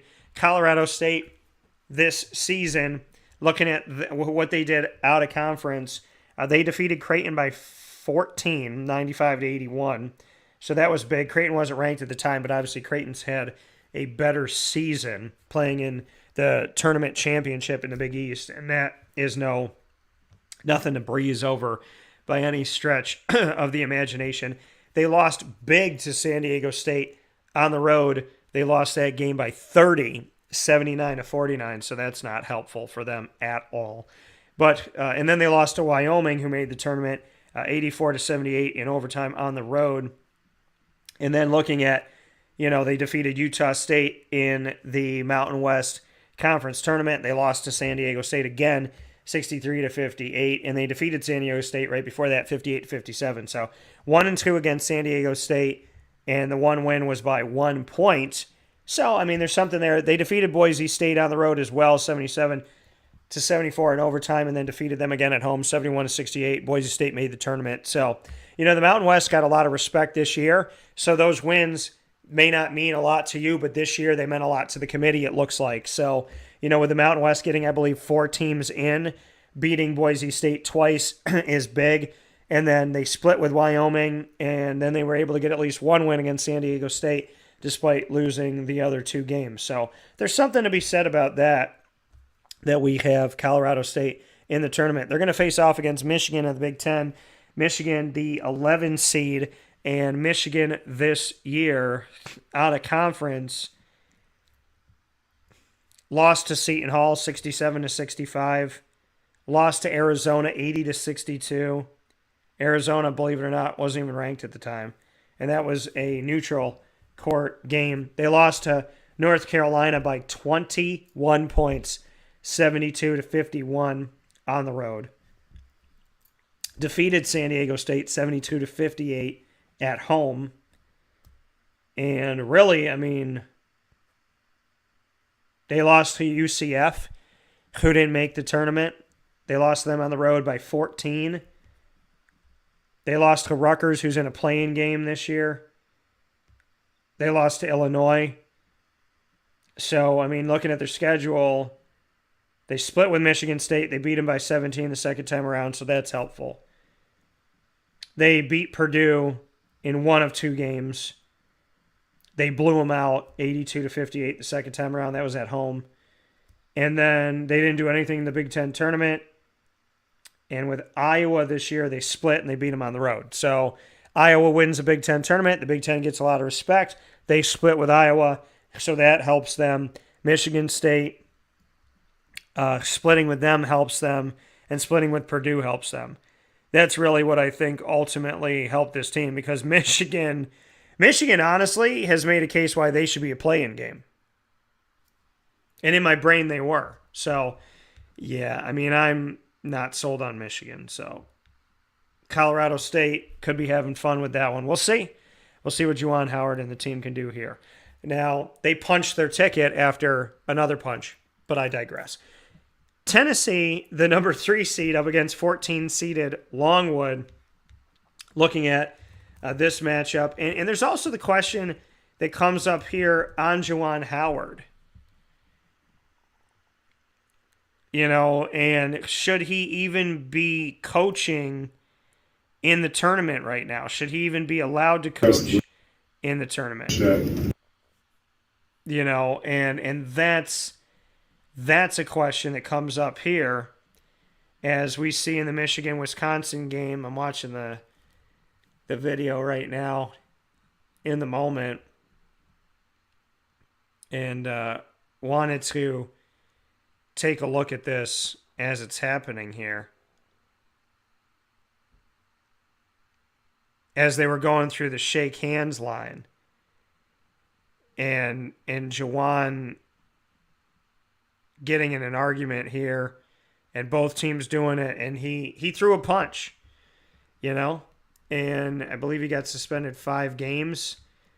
But yeah, I mean, when you're a coach and you throw a punch, you've just told your entire team and everybody that's watching that they can also, if they get angry in the run of play, they can not show sportsmanship. So, should he even be coaching in this tournament? And did they even do enough to get in this tournament? It's like, okay, well, the quality wins are also losses for you. So, to me, Michigan, but we are where we are.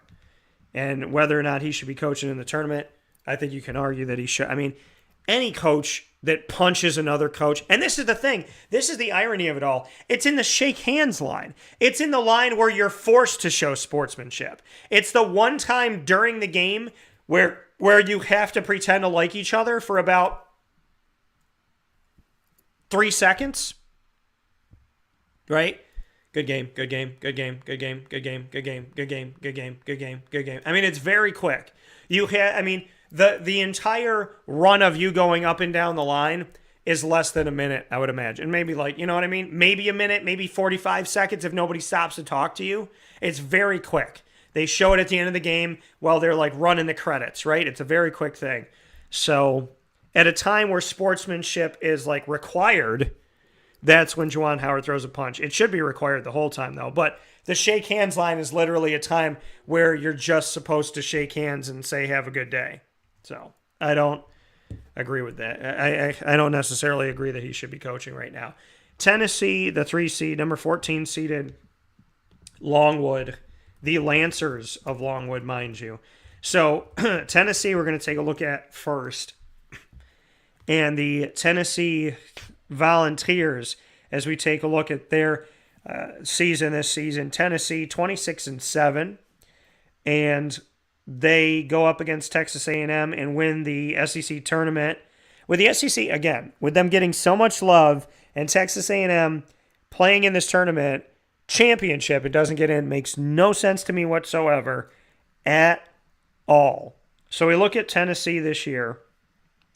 Tennessee played Villanova at a neutral court out of conference, got blown out 71-53.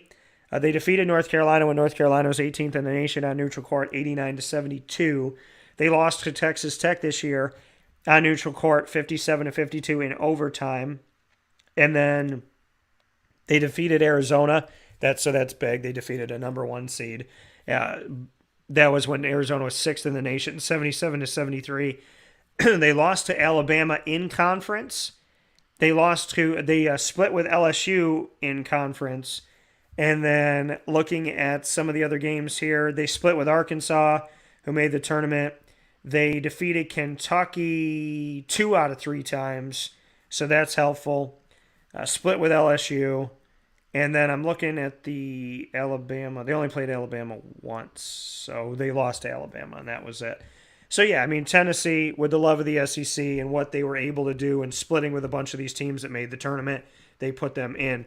And then, obviously, they win. They were going to put them in anyways, is what I'm trying to say, and then they won their conference tournament. So, you win the conference tournament in the SEC. With the SEC getting so much respect this year, you're going to get a good seed.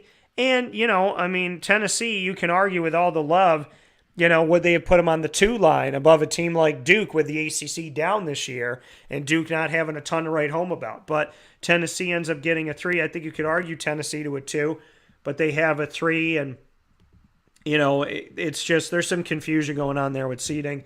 But a 3 seed, not too bad. They're going to play the Longwood Lancers, like I said. Longwood, a 14 seed out of the Big South. Longwood won the Big South tournament. And looking at Longwood this year, they lost to Iowa 106-73 on the road, first game of the season. Iowa won the Big Ten, but they did put them out there and challenge, against a team like that. And so that was good to see them do something like that. Really, they win their conference tournament. They don't play a ranked team outside of Iowa, who has been ranked but wasn't ranked at the time. So they did not play a team that was ranked in the top 25 at the time of play at all this season, and they win their conference tournament. So that's Longwood and why we're seeing Longwood in the tournament. Next up here in the South bracket, we have Ohio State and Loyola Chicago. I'm really pissed off that Loyola Chicago got put here, but if I'm Ohio State, I'm not feeling great about this. Ohio State, again, the Big Ten, getting a lot of love, usually perennially, from the NCAA selection committee for the tournament. And Ohio State this year, 19-11, not a stellar record. And Ohio State, look at their out-of-conference play. They beat Akron, who made the tournament. They beat them by 1 point at home. They beat Seton Hall. on neutral court when Seton Hall was ranked 21 in the country by 3. Then they lost to Florida, who didn't make the tournament. They were ranked 23 in the country at the time. That was on neutral court. They defeated Duke 71-66. Duke gets respect, so that's helpful. And Duke was number 1 in the nation at the time.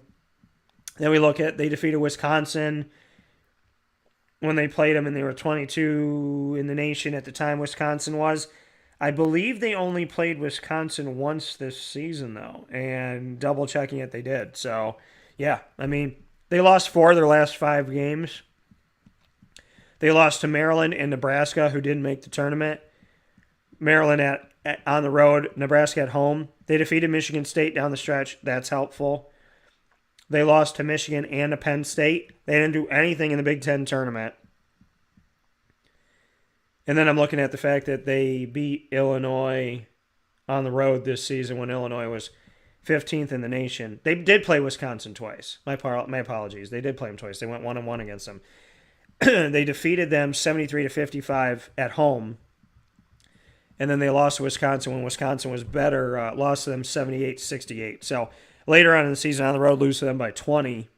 Purdue, they lost to on the road. I'm looking at their game against Michigan State. They defeated Michigan State. I mean, yeah, Ohio State really didn't do much. That win against Duke is really helpful. And barely beating Seton Hall and Akron. I mean, Seton Hall gets respect. Akron doesn't. So, again, Ohio State, I mean, I think this should flip. I think Loyola Chicago should get a better seed than Ohio State. So, but that's just me. That's just me rambling on. Talking about the Ramblers here, Loyola Chicago Ramblers here. First in the Missouri Valley Conference, 25-7.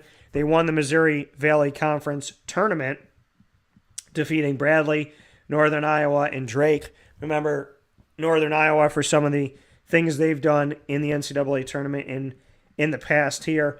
They fell to Auburn on neutral court this season. Loyola Chicago did, testing them against the SEC, 62-53. They did test themselves against the Big East and the Pac-12, but it was against teams that didn't end up making the tournament, which is unfortunate. They did defeat Vanderbilt, who didn't make the tournament, on the road, 69-58. They did defeat San Francisco, who made the tournament on neutral ground, 79-74.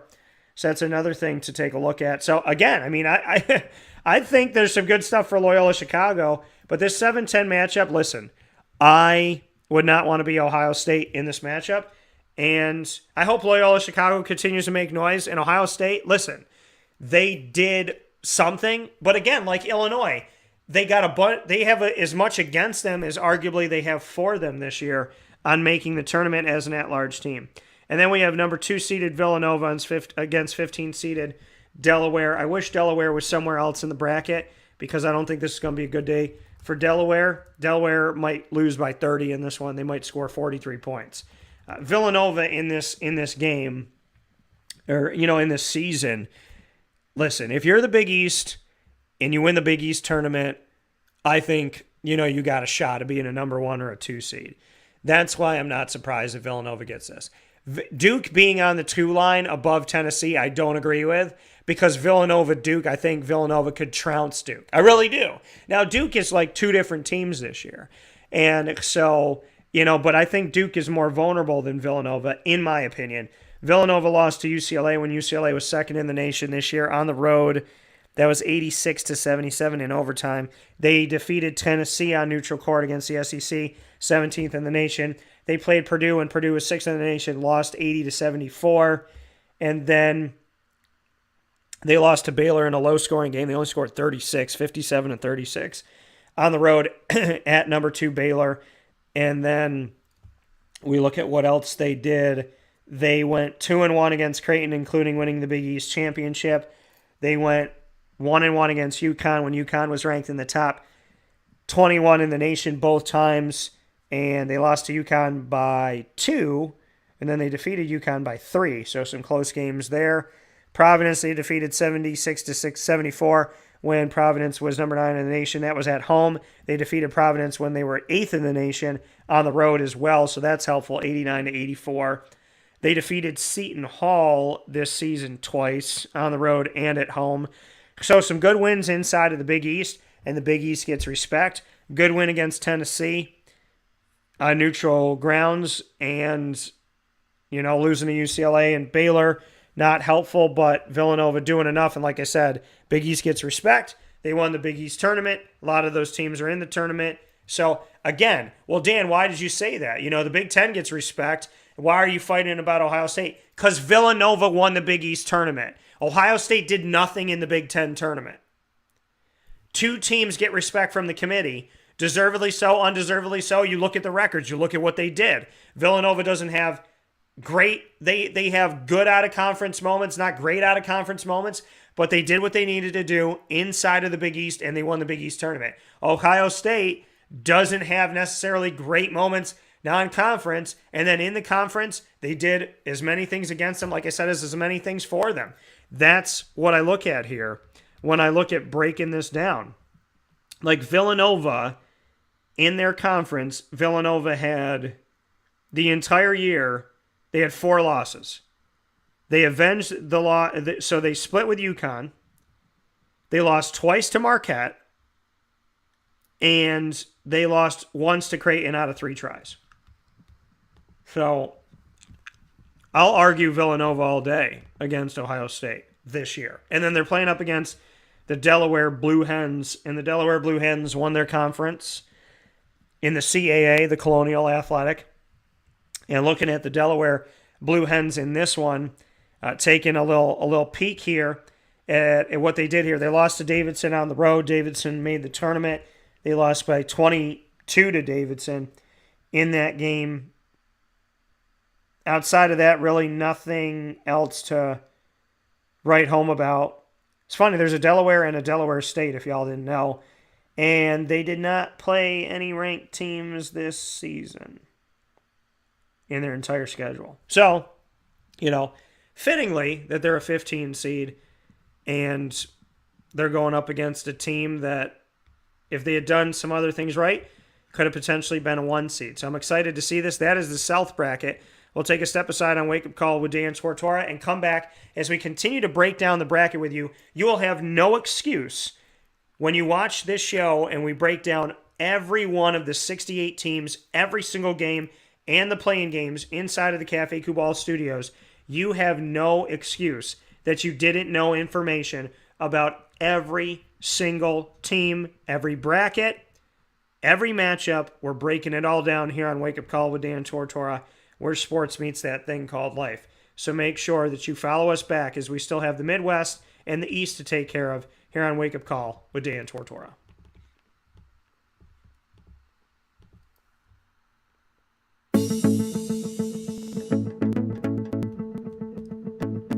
Avicoli's, located on the corner of Route 57 and Wetzel Road in Liverpool, New York, has been your trusted neighbor for decades. Located just steps from Liverpool High School, we're happy to have the Liverpool Warriors on-site, on-location broadcast at Avicoli's through Wake Up Call with Dan Tortora every single month, featuring student athletes, coaches, and administration throughout the year from Liverpool High School. Head out to Avicoli's today on the corner of Route 57 and Wetzel Road in Liverpool, New York, open Tuesday through Sunday for lunch, dinner, and drinks. We'd love to see you out there. And of course, you can call them at 315-622-5100 for takeout, delivery, and catering. That's 315-622-5100. And also find them on myavicolis.com. That's myavicollis.com.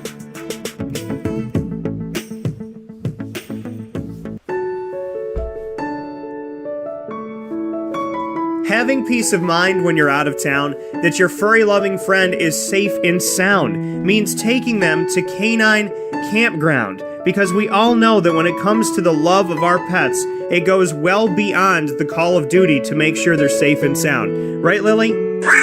So take a ride to 242 Johnson Street in East Syracuse, New York, and see Canine Campground and where your dog will be staying, in the classic cabin, the executive cabin, the grand cabin, or of course the luxury cabin, because if you know Lily, you know she loves luxury.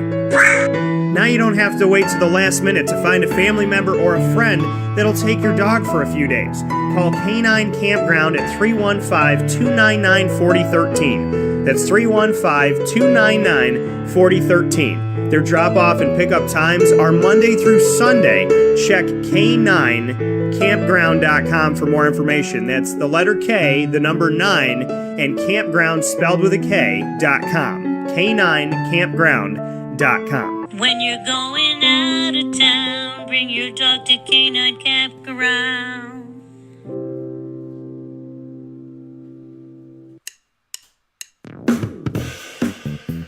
PB&J's Lunchbox, the food truck that you love finding all throughout central and upstate New York, now has a street-side cafe. So when you're craving their traditional favorites as well as their out-of-box amazing menu items, you can now head to 663 Old Liverpool Road in Liverpool, New York. Located just minutes from the highway, the Thruway, Destiny USA, and Onondaga Lake Parkway, PB&J's Lunchbox Street-Side Cafe is there for you Monday through Saturday from 9 a.m. to 7 p.m., serving breakfast, lunch, and dinner all throughout the day. Get breakfast for dinner, dinner for lunch, whatever you fancy, including their award-winning grilled peanut butter and jelly sandwich. Find them at 663 Old Liverpool Road in Liverpool, New York. PB&J's Lunchbox, where we love to know what's in your lunchbox.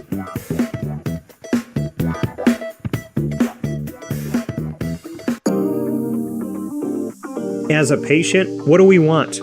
To be cared for, to be listened to, and to have someone walk us through the process on our path to victory. Victory Sports Medicine and Orthopedics does all of those things beautifully, with Dr. Mark Petropoli leading the team on 791 West Genesee Street in Skaneateles, New York, located minutes from beautiful Skaneateles Lake. Whatever your injury may be from head to toe, preventative care, rehab, physical therapy, laser therapy, and surgery are all available at Victory Sports Medicine and Orthopedics, where they care about us, they listen to us, and they understand that everyone's path to victory is a little bit different. Let them help you on yours by calling 315-685-7544 to make your appointment today. That's 315-685-7544. And find out more information at victorysportsmedicine.com.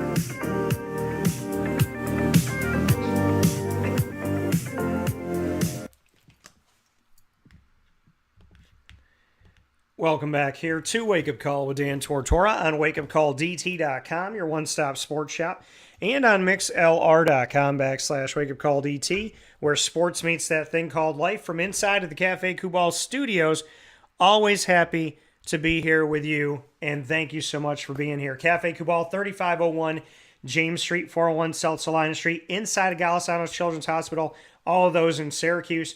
You can also find them at 343 Fayette Street in Manlius, New York, and on the corner of Route 11 and Taft Road at Sweetheart Corners in North Syracuse. So make sure you head out there today. Thank you to Cafe Kubal for all that you do and how incredible you have been. So much appreciation and many thanks to the wonderful people at Cafe Kubal, led by Mr. Matt Goddard. So, with that being said, here on Wake Up Call with Dan Tortora, we're continuing our bracket breakdown, the field of 68. It's called The Morning After the Madness, and that special will join us all the way through the entire tournament, The Morning After the Madness, and you'll be able to follow us through with that. This is the unveiling of it as we look at the field of 68 and break down every single piece of the bracket, so you're ready for the Wake Up Call Bracket Challenge. You can join the Bracket Challenge for a Wake Up Call by clicking on the link.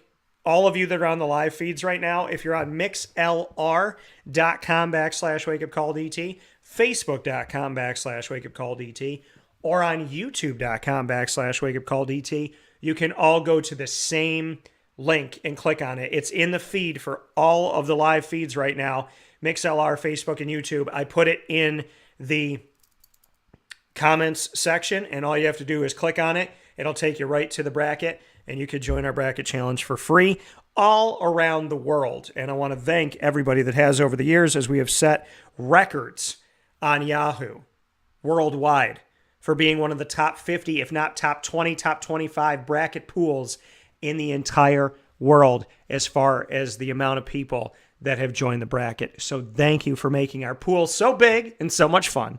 And I look forward to you joining it this year as we look to break more records.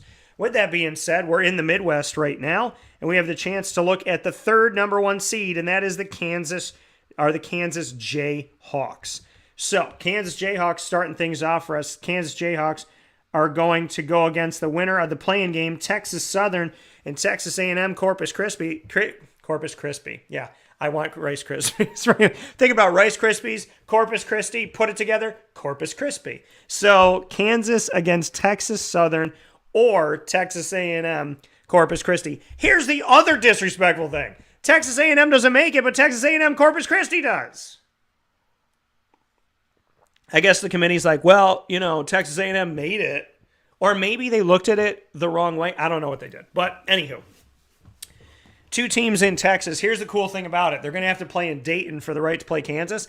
But when they play Kansas, whichever team wins this play-in game in Dayton for the 16 seeds, they get to go to Fort Worth, Texas to play the game. So in this really cool turn of events, they get a home game, essentially, in a way, a home state game against Kansas. So we'll see how many fans show up, but hopefully many fans do show up for this, as I am very excited for that here to see that and to be a part of it. So very much looking forward to it, loving what's going to come up here, and very much hopeful for all the good stuff that we'll be able to see here where sports meets that thing called life. So definitely looking forward to these teams making it interesting, more interesting than maybe we have seen here before, because these 2 teams are from Texas and they're going to be playing in Texas, whoever wins it. So let's take a look at Texas Southern first. I talked about Texas Southern a little bit earlier on here in the show. And so Texas Southern, I believe I've seen them play. I saw them at a play-in game before, the Texas Southern Tigers. So I think, I was down there for the first 4 a few years back, and they were there for Dayton, in Dayton. So Texas Southern, for this season, they end up winning the SWAC, the SWAC conference, defeating Jackson State, Grambling, and Elkhorn State. So big ups to them for doing that. They played a couple ranked teams this season. Here's some cool stuff. They played 3 ranked teams this season at the time of play. Oregon didn't make the tournament, but they were 13th in the nation at the time. First game of the season on the road, and first game overall as well. They lost 83-66. They lost to BYU on the road as well, 18th in the nation, 81-64. And then they defeated Florida. Florida, who was ranked in the nation's top 20 at the time, they beat Florida by 15, 69-54 on the road on Monday, December 6th. So not a slouch, Texas Southern. So they get in winning the SWAC, but remember, they played 3 ranked teams this year, and they took down Florida. Now, none of those 3 ranked teams made the tournament, but still, you beat an SEC team. That's something. And it can build morale for Texas Southern. Texas A&M Corpus Christi, the Islanders won the Southland Conference. Winning the Southland Conference, they did that by taking down Houston Baptist, Nichols, and Southeast Louisiana. And then looking back on their season, this season, they did not play any ranked teams at the time of play. However, they did play Notre Dame. They lost to Notre Dame 83-73, who is in a playing game themselves, ironically. And they lost to Texas A&M in their second game of the season, 86-65 on the road, and Texas A&M didn't make the tournament, even though I think they should have. So that's a look at these 2 Texas teams. Texas Southern looking better on paper than Texas A&M Corpus Christi, but we'll see. They're going up against the Kansas Jayhawks, and the Kansas Jayhawks this season have had themselves a year. Bill Self doing it again. Bill Self is just, Kansas is used to being a number 1 seed when Bill Self is their head coach, and then before that you had Roy Williams. Oh my gosh, you're so unspoiled. Psych. So looking at Kansas here this year, they lost to Tennessee neutral ground by 10, 68-58, when Tennessee was 11th in the nation. Out of conference, they have nothing to write home about. Kansas doesn't. They played SIU Edwardsville, Tennessee State, Omaha, St. Louis, UTEP, UT Rio Grande Valley, Vanderbilt, Santa Clara, Wichita State, It's like whoop-de-freaking-do. Now, they started off playing the Big 12 by losing to, and now I want to look at this again and be like, do I have the right team? Yeah, I do. Okay, 20-9 this season. Now, I mean, and this might actually be the wrong, no, this is the right, no, it's not. This is not the right one. Daniel, okay. I keep clicking on this thing right now, and it's bringing me to the women's side and not the men's side. So, again, apparently only with number 1 seeds is it doing this. My apologies. So I'm trying to look at some of the things that are going on here, and the men's basketball schedule for the Kansas Jayhawks, and I got the women's side of things here. So let's take a look at the Jayhawks on the men's side of things. 28-6 this season. Let us do this again. They defeated Michigan State on neutral ground, 87-74 in the first game of the season. Michigan State wasn't ranked at the time. They lost to Dayton on neutral ground, who didn't make the tournament, 74-73. And yeah, I mean, their out-of-conference schedule is not great either. Neither the men's or the women's side is not great. I mean, they didn't play any ranked teams in non-conference. They played 0 ranked teams in non-conference play. So, I mean, this is not great by any stretch of the imagination. At all. I mean, they did play a game later on in the season against Kentucky, so that's helpful. But they lost. You know what I mean? It's like they didn't. Kentucky was 12th in the nation. They lost 80-62. Because you could be like, oh, well, I don't know. I mean, you could say people talk about quality losses or challenging yourself. But, I mean, it's good to challenge yourself, but you didn't beat any ranked teams in non-conference play. None. You do have a win over Michigan State. Whoop-de-doo. And they played Texas Tech 3 times. They beat them twice. It took double overtime to do it the first time that they beat them, 94-91. You know, they lost to Texas Tech earlier on, 75-67. They split with Baylor. They lost to them more recently. And they won the Big 12 championship. So, you know, obviously the Big 12 got a lot of love this year, with Baylor and Kansas being number 1 seeds. But did Kansas do a ton to wow me this season, especially in non-conference? No. And that's reality. And they're the 3rd overall number 1 seed. 8-9 matchup has San Diego State and Creighton. I want to go to San Diego State first. Been talking about San Diego State as we've been on the show here today, as the Mountain West Conference sending a bunch of teams to the tournament. And so taking a look at those Aztecs of San Diego State, as we take a look at them and what they've done this season, they posted a record of 23-8, and they lost to Boise State in the championship 53-52 in a hard-fought matchup. They defeated Fresno State and Colorado State on the way. Colorado State, as I mentioned before, has made the tournament as well. And then looking out of conference for the runner-up of the Mountain West Conference tournament, in that being your San Diego State Aztecs. Looking out of conference, they lost to USC on neutral ground 58-43, lost to Michigan on the road, who was ranked at the time as well, 72-58. Irony is USC and Michigan were both ranked 24 at the time they played San Diego State. They defeated St. Mary's Gales on neutral court 63-53 before St. Mary's was ranked, but St. Mary's in the tournament and reputable as well as the team behind Gonzaga in the WCC.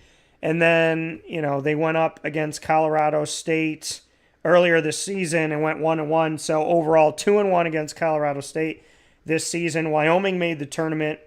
And so looking at their record against Wyoming this year, they played Wyoming on the road once and they defeated them 73-66. So, not great for San Diego State. I mean, the USC win would have been helpful. The Michigan win, for the love that the committee has for the Big Ten, would have been helpful. Those did not come to fruition, so not great. On the other side of it, Creighton, like San Diego State, runner-up in their conference tournament. Creighton, runner-up in the Big East tournament that I was on site, on location for at the Garden. And Creighton this season, taking a look at the 9-seeded Creighton Blue Jays, who I'm used to seeing as like a 9-seed, a 10-seed, 12-seed, sometimes a 5-seed. And, looking at this, they played Iowa State at home in non-conference play. They lost 64-58. They did have a win against BYU when BYU was ranked on neutral ground, 83-71, but BYU didn't have a great year. They were 24th in the nation at the time.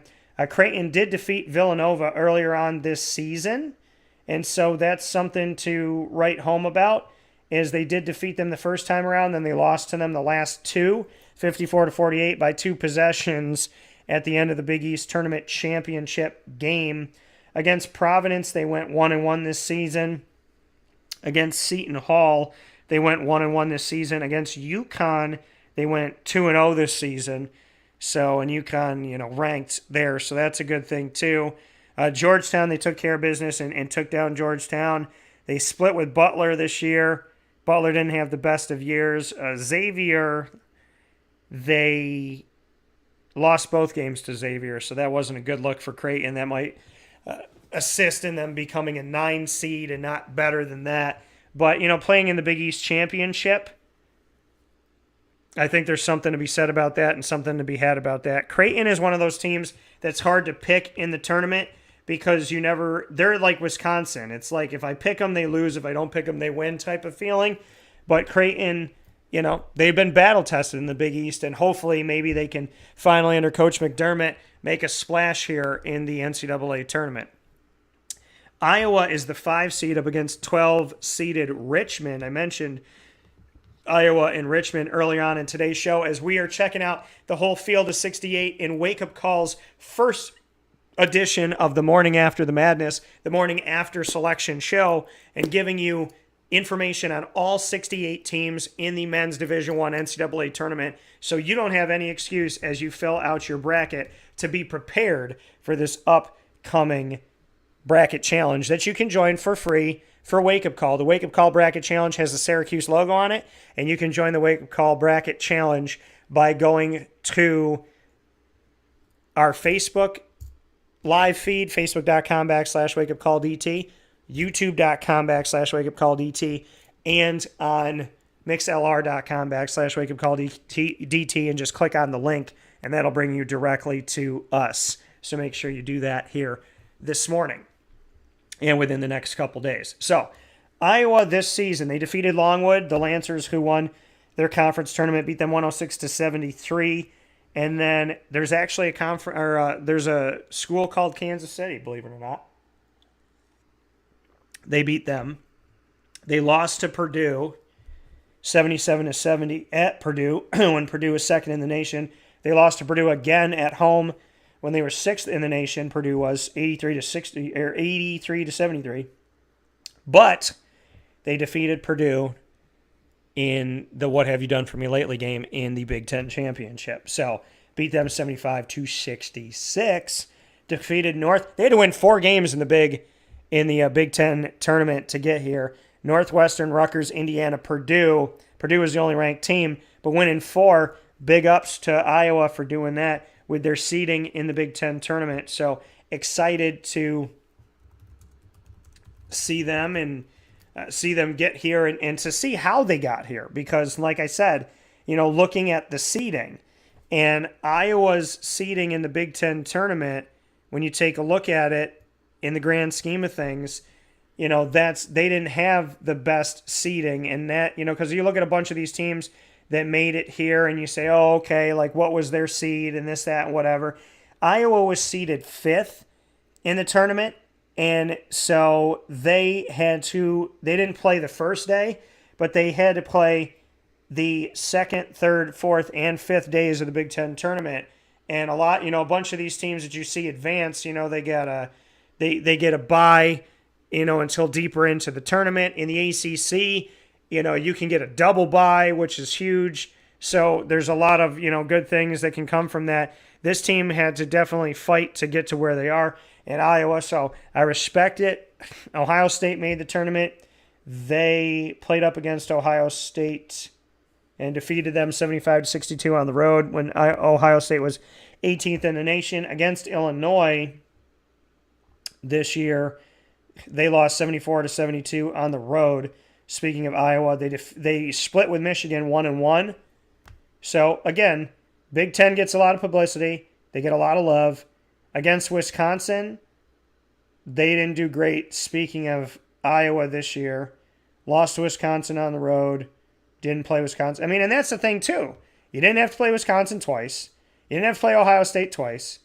You didn't have to play Michigan State twice. And they defeated Michigan State at home 86-60. So, Iowa's one of those teams where it's like they won the Big Ten tournament. The Big Ten gets publicity. The Big Ten is respected by the NCAA selection committee based on how I'm seeing them pick the field. But did Iowa do a ton? No. But they won the Big Ten tournament, and the Big Ten has a lot of respect. But against the Big Ten, it would have been nice to see them play a couple of these other teams of the Big Ten that made the NCAA tournament. It would have been nice to see how they did the second time around.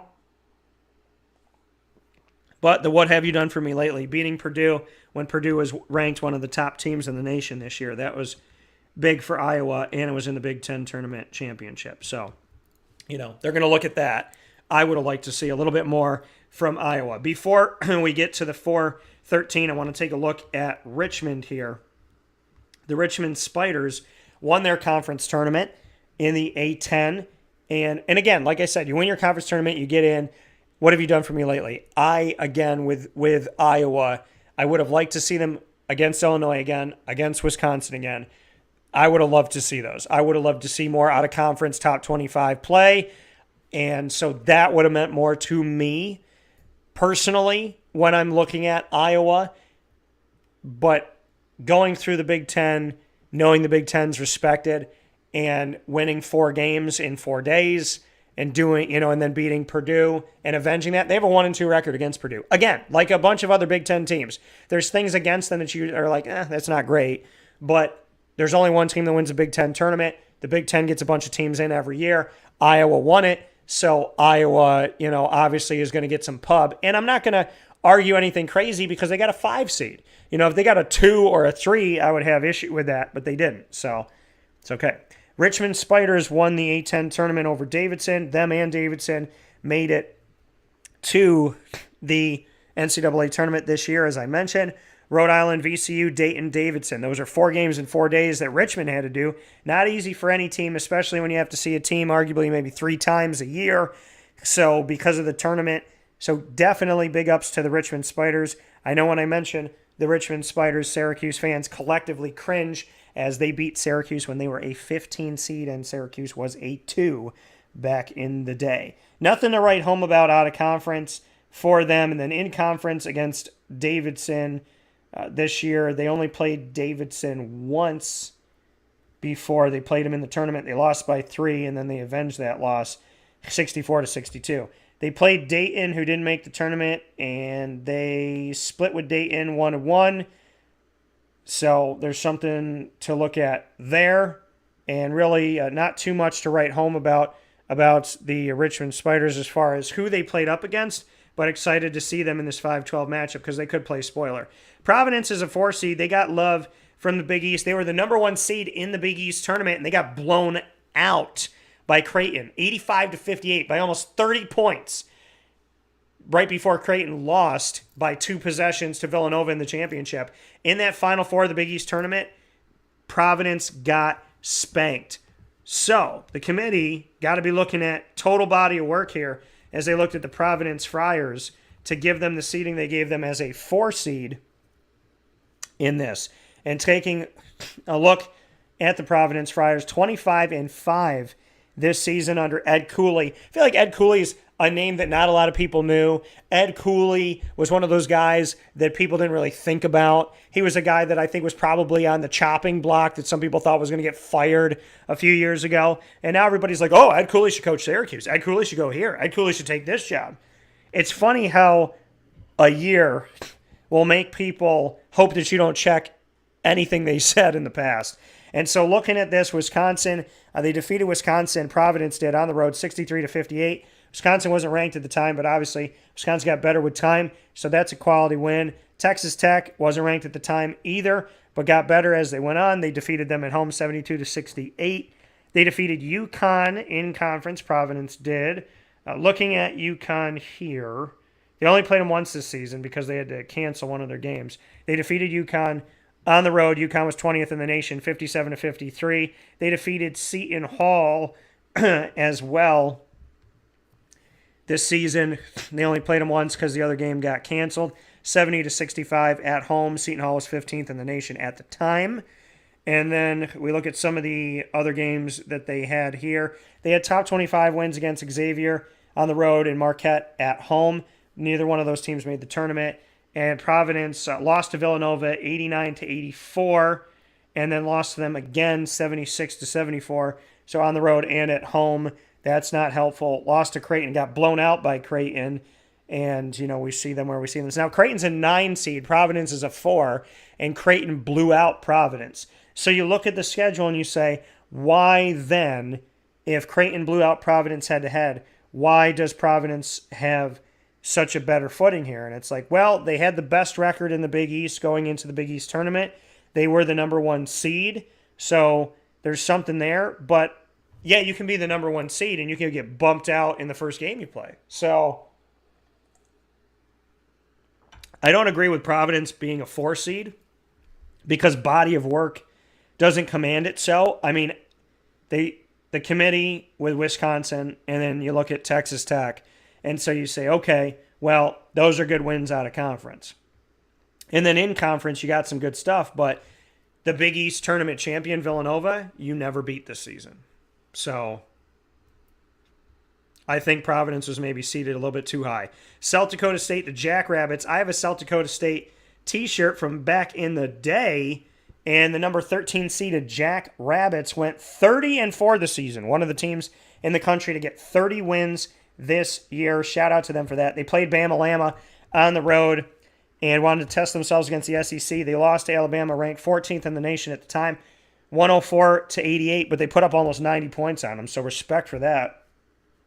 And then looking at the rest of their schedule, they did not play a ranked team. They won their conference tournament. The Jackrabbits did, being inside of their conference tournament in the Summit League, who I've gotten to speak with the commissioner there. They beat Omaha. They beat South Dakota and North Dakota State. So shout out to South Dakota State. Jackrabbits are back in action there, and I'm excited to see their game against Providence. Number 6 seeded LSU, the SEC continues to get the love, and number 11 seeded Iowa State of the Big 12. You'd think Iowa State, both in the Big 10. I think they should be, or in the Big 12 together, one or the other. And no, Iowa State's actually in the Big 12. The Cyclones are.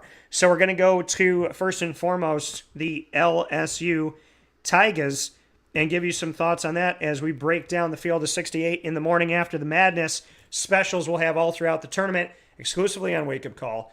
And this is the first one after Selection Show has decided the field of 68. So we're going to go to the LSU Tigers first.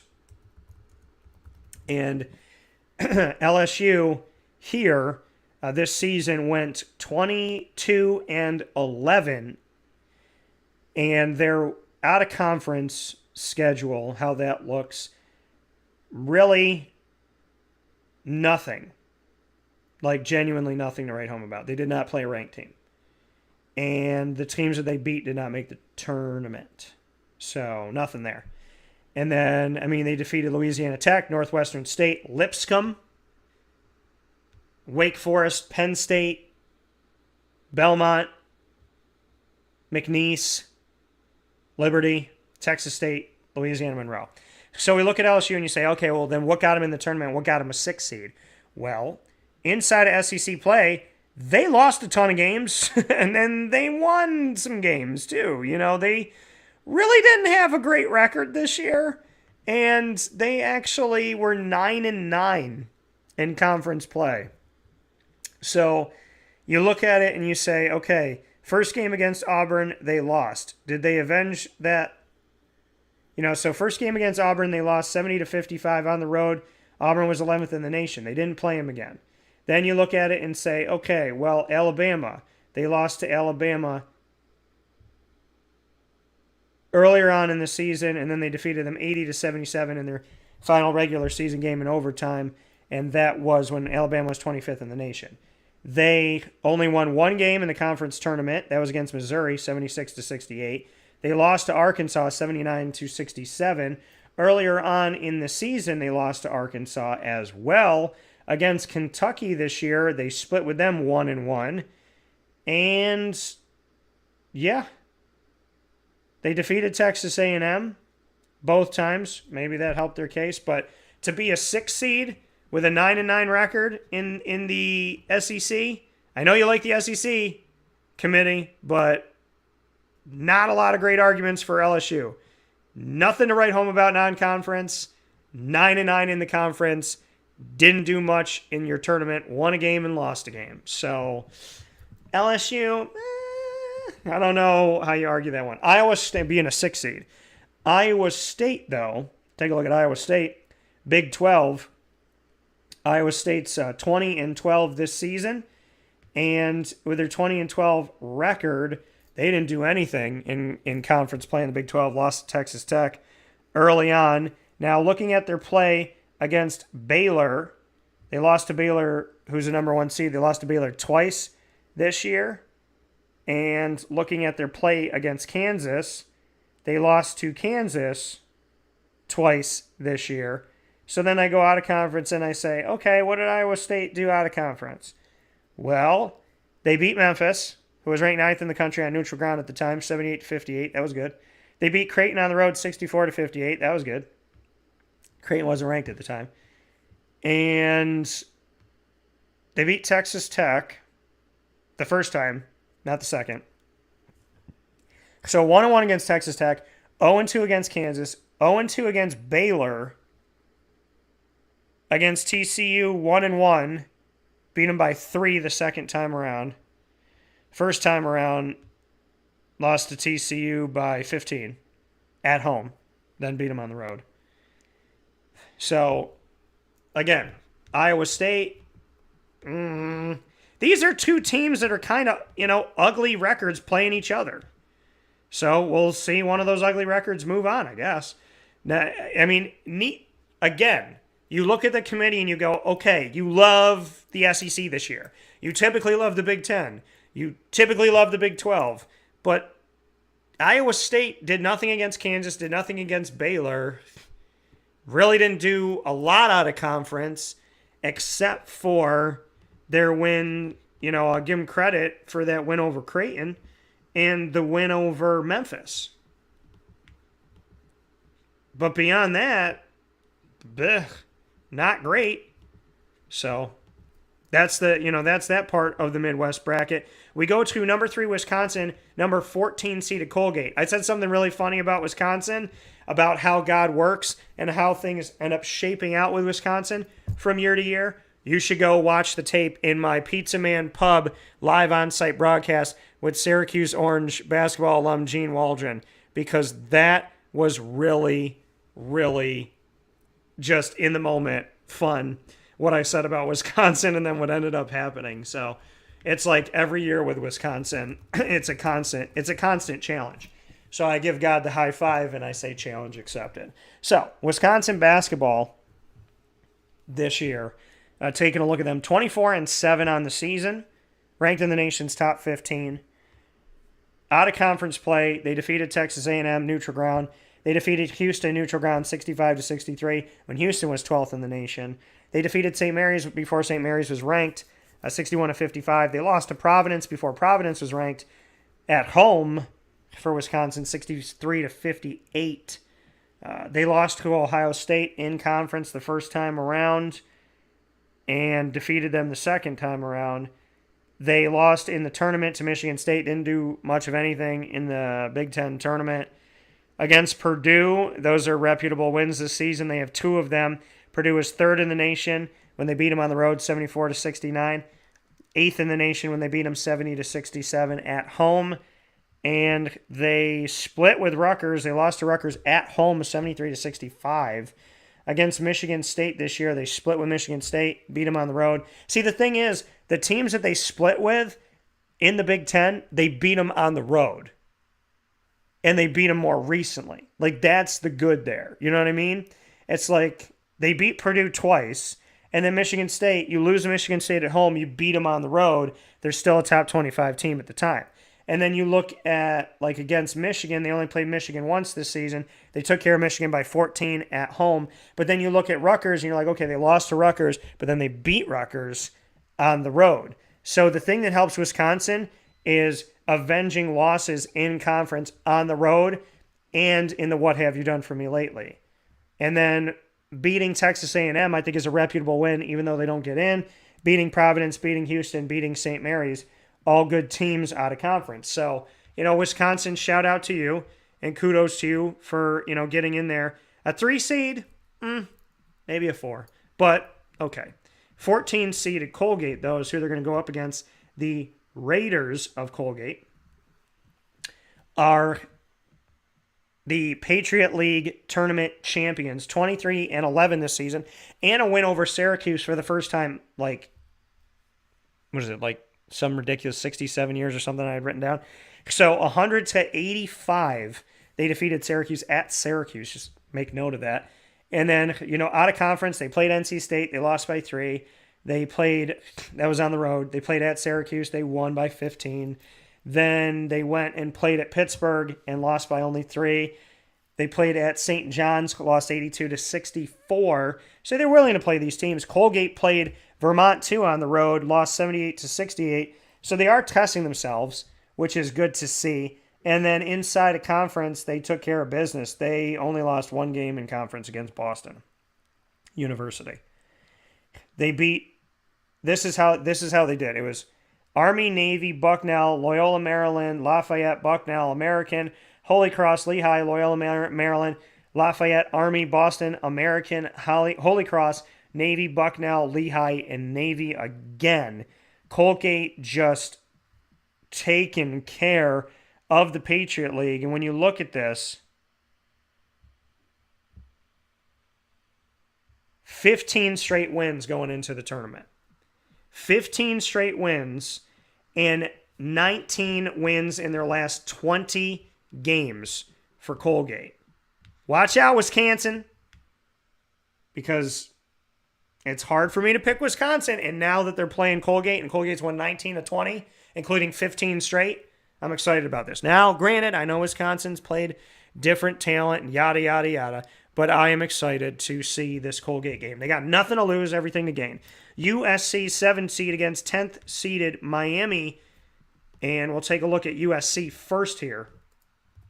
USC, the Trojans of the Pac-12, this year went 26-7, and taking a look at what they did here out of conference, nothing to write home about.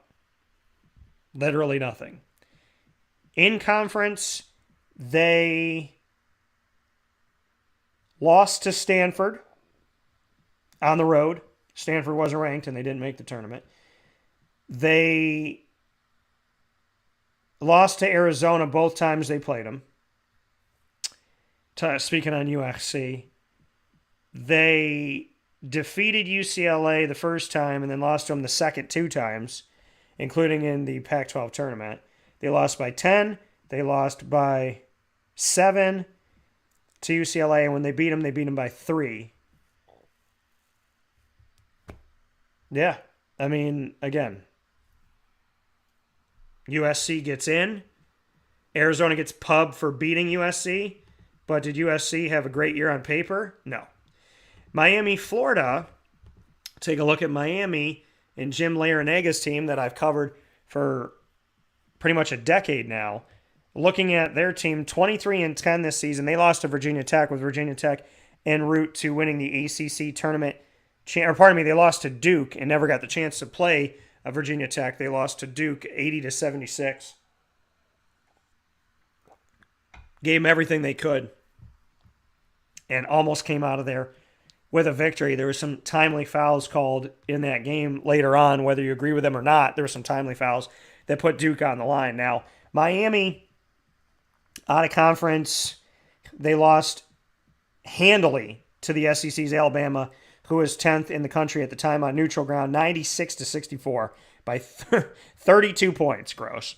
And looking at the rest of it for Miami, I mean, they beat Duke this year on the road, and they lost to Duke in the tournament. Duke was 2 in the nation when they beat them, 76-74. Close games against Duke this year.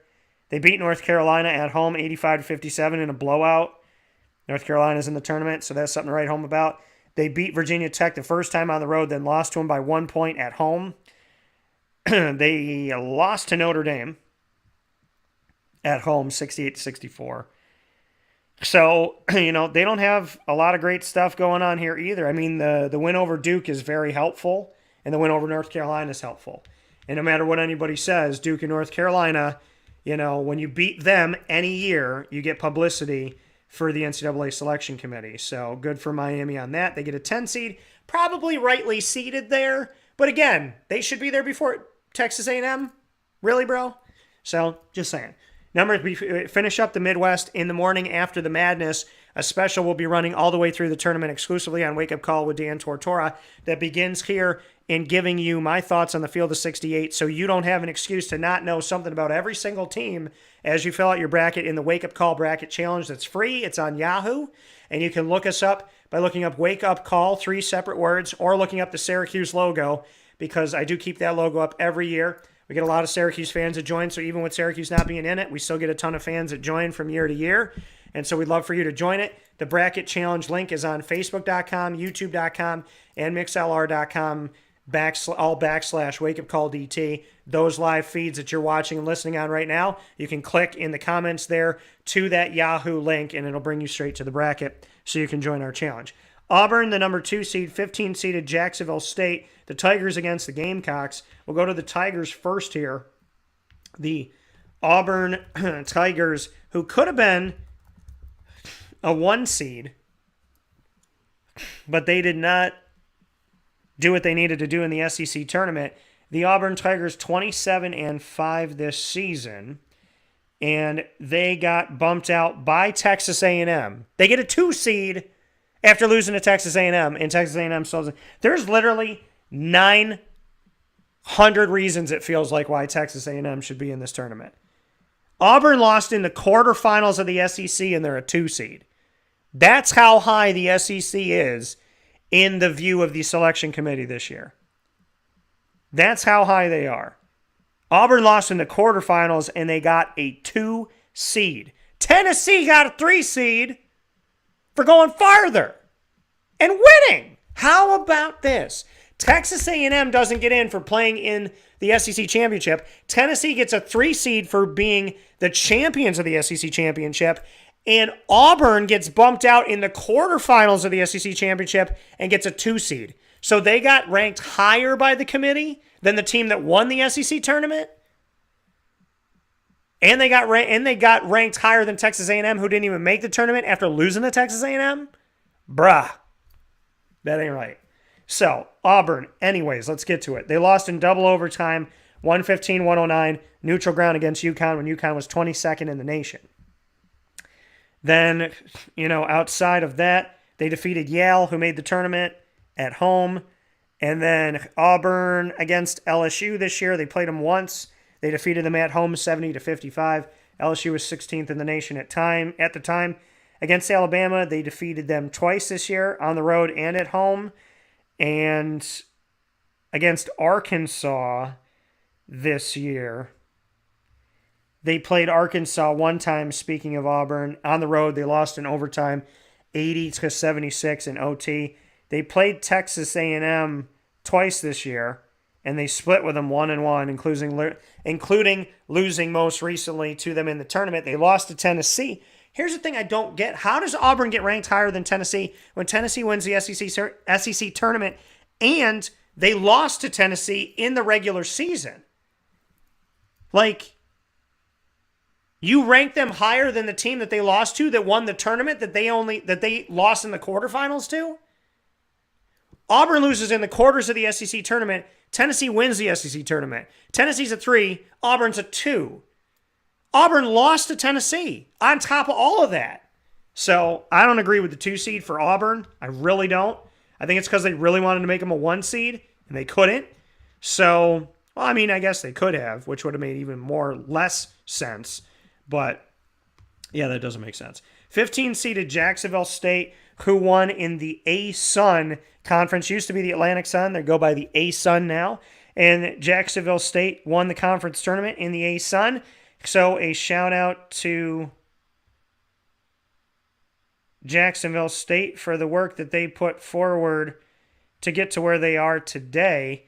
And, really nothing to write home about out of conference. They did play Alabama. They lost them 65-59 on the road. But, for Jacksonville State to be where they are, a big shout out to Jacksonville State.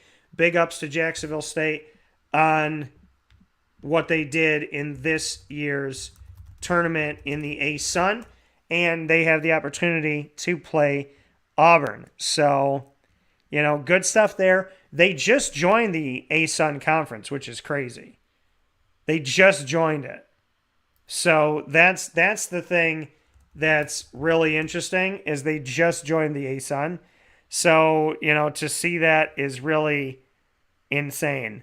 And, I'm excited. And so I'm definitely happy for Jacksonville State to get there and to do what they did. And, they didn't win their conference tournament, actually. I'm sorry.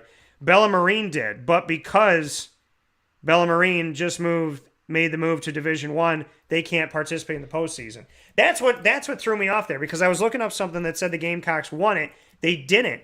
They didn't win their conference tournament. They lost to Jacksonville, I think. But Bellarmine can't play. So they had to give up the automatic bid. So how crazy is that?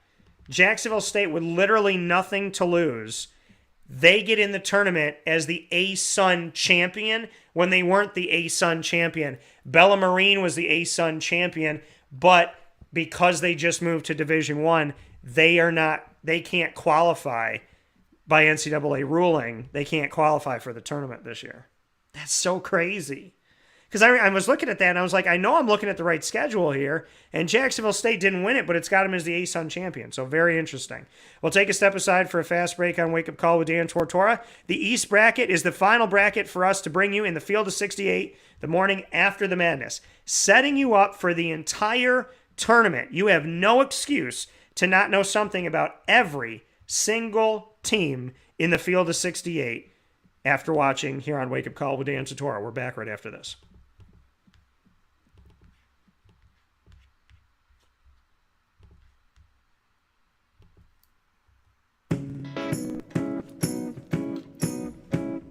In these unique times, there are those in our community that give us a sense of normalcy and positivity. Pizza Man on 50 Oswego Street in Baldwinsville has been here for you for over 35 years and is here now. Call 315-638-1234 or order online at pizzamanbeeville.com to bring those familiar tastes into your home. And remember to come see our monthly on-site broadcasts centered around the community and our Baldwinsville Bees. Pizza Man in Baldwinsville. Any way you slice it, they are always here for you.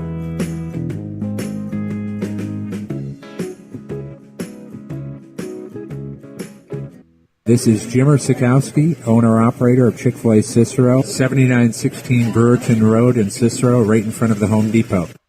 I had a deep feeling that God wanted me to do something bigger with my life and to help people, help others. He kept putting Chick-fil-A in my life, and I realized as I was going through the franchise selection process that positively impacting the lives of others was really core to what we do here at Chick-fil-A.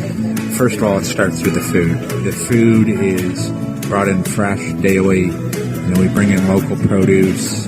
We prepare to order in the kitchen. We hand bread our chicken. We hand spin our milkshakes. It's great food. It doesn't taste like fast food. I think the second thing is the way people feel when they come in a Chick-fil-A restaurant. It's different. We try to treat people with intentional kindness here, which is very different and deeper than good customer service. And so I think it feels remarkable for most people to come in a Chick-fil-A restaurant. And then lastly, the impact that we try to have in the community is very different. It's a big part of the expectation of every operator of a Chick-fil-A restaurant is that they're actively engaged in their community, they're a leader in the community, and they're making a difference. When they realize that what we're striving to do is to shine a little light in their life, that's a very, very different experience than you will have at any other quick service restaurant. And it's that remarkable experience that I think people will emotionally connect with. I'm George Townsend of Honda City with some good advice when buying a new car. The true cost of owning a new car is determined by the appraised value when you trade it. No vehicle appraises higher than a Honda. Next, look for low APRs and deep discounts. You also want low maintenance costs and great fuel economy. That's why my advice to you is to buy a new Honda. Looking pre-owned, visit our Honda Certified Used Car Center. Honda City, 7140 Henry Clay Boulevard, Liverpool, or HondaCity-CNY.com. It would be a pity if you don't shop at Honda City. Our corporate purpose at Chick-fil-A is to glorify God by being faithful stewards of all that's entrusted to us and to positively influence all those who come in contact with Chick-fil-A. And what became increasingly clear from our success in Cicero is that people love Chick-fil-A. And also I think we recognized that, we had a great opportunity to grow the brand and grow our platform. I felt incredibly grateful when I was selected to be a Chick-fil-A operator. I think what it's meant for me, what I've come to realize on a very deep level is that this is a calling for me. It's not a career. It's not a job. The Lord called me to be a Chick-fil-A operator and to use these restaurants to glorify Him and to positively influence other people. I'm blessed. I'm very blessed. Head to Chick-fil-A Clay on 3974 State Route 31 in Liverpool, New York. Welcome back here to Wake Up Call with Dan Tortora from inside of the Cafe Kubal Studios. This is your first of many specials coming up called The Morning After the Madness. And this is to break down the entire bracket inside of MonPazPopcorn.com's What's Poppin', giving you information on every one of the 68 teams in the Division I men's NCAA tournament bracket, so you don't have an excuse to not know something about somebody as you're filling out your bracket today and throughout the week. The bracket challenge for Wake Up Call on Yahoo is now officially open. You can join that by following our links. I'll put it up on our social media after the broadcast. And it's right now on Facebook.com, YouTube.com, and MixLR.com/WakeUpCallDT. In each of the live feeds, all you got to do is click on it. From inside of the Cafe Kubal Studios, we head to our final region, and that is the East. As we take a look at the East region with Baylor, the Big 12, the only conference in football, the only conference in basketball this season to have two teams as number one seeds. So Baylor, the fourth number one seed here, is going up against 16-seeded Norfolk State. And we take a look at Baylor first and foremost here as we look at their season and how things shook out for the Baylor Bears. Now, the Baylor Bears are coming off of winning a national championship last year. And they had more than enough. They had more than I thought they did. And I'm very happy for them. They proved me wrong, and I'm excited. So, 26-6, happy for what they did in last season. Looking at their season this season, they defeated Villanova 57-36 at home when Villanova was sixth in the nation out of conference. Some good stuff there.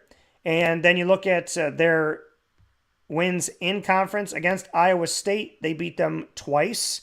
They beat Iowa State when Iowa State was eighth in the nation. That was on the road, 77-72. And then you look at their losses here in the conference. Now, against Kansas, they split 1-1. Against Oklahoma, they split 1-1. Or pardon me, 2-1. They lost to Oklahoma in the conference tournament. Baylor did 72-67. Now, against Texas Tech, they lost both games against Texas Tech. So, going 1-1 against Kansas, that helps you.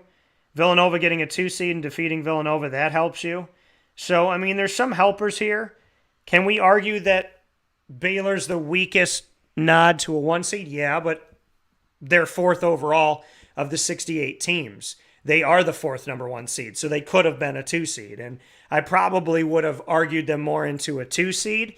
So, you have them at the 1. But then the thing is, then who do you give the 1 seed to? They weren't going to give it to Iowa. Arizona's got one. Gonzaga's got one. They weren't going to give it to Duke, because they lost to Virginia Tech. So where do you give the other 1 seed if you take it away? Do you give it to Villanova? You could give it to Villanova. But, Villanova's had their moments too. I think if you put Villanova as a 1 and Baylor as a 2, I could understand that switch. I could definitely understand that switch. But Baylor gets the 1 seed in this. They're playing Norfolk State. Norfolk State won their conference tournament in the MEAC. Norfolk State, the Spartans, 24-6 this season. And the Norfolk State Spartans, taking a look at who they played this year and how they challenged themselves out of conference, really not much. I mean, Wichita State's typically a better team. They did play them out of conference. They lost to them on the road, 71-58. But, they did not play a ranked team all season this season. Defeated Delaware State, Morgan State, and Coppin State en route to the MEAC championship. But they are a 16 seed. They won their conference tournament. That's why they are where they are. Didn't really have anything else to write home about. North Carolina is an 8 seed against number 9 seeded Marquette. Taking a look at the Tar Heels. Now, the Tar Heels is funny because they're like, oh, they're definitely in. They're on the bubble. And then all of a sudden they were off the bubble and they're definitely in. Now, North Carolina, taking a look at them this season. Syracuse almost got a victory against North Carolina on the road in Chapel Hill. 24-9 is their record this season. Syracuse on the road. They're 88-79 in overtime, losing to them. North Carolina in non-conference played Purdue, played Tennessee, played Michigan, all ranked and played Kentucky, all ranked in the nation's top 25, but they lost to 3 of 4 of them. They lost to Purdue, lost to Purdue by 9, lost to Tennessee by double digits, lost to Kentucky by almost 30 points, and defeated Michigan 72-51.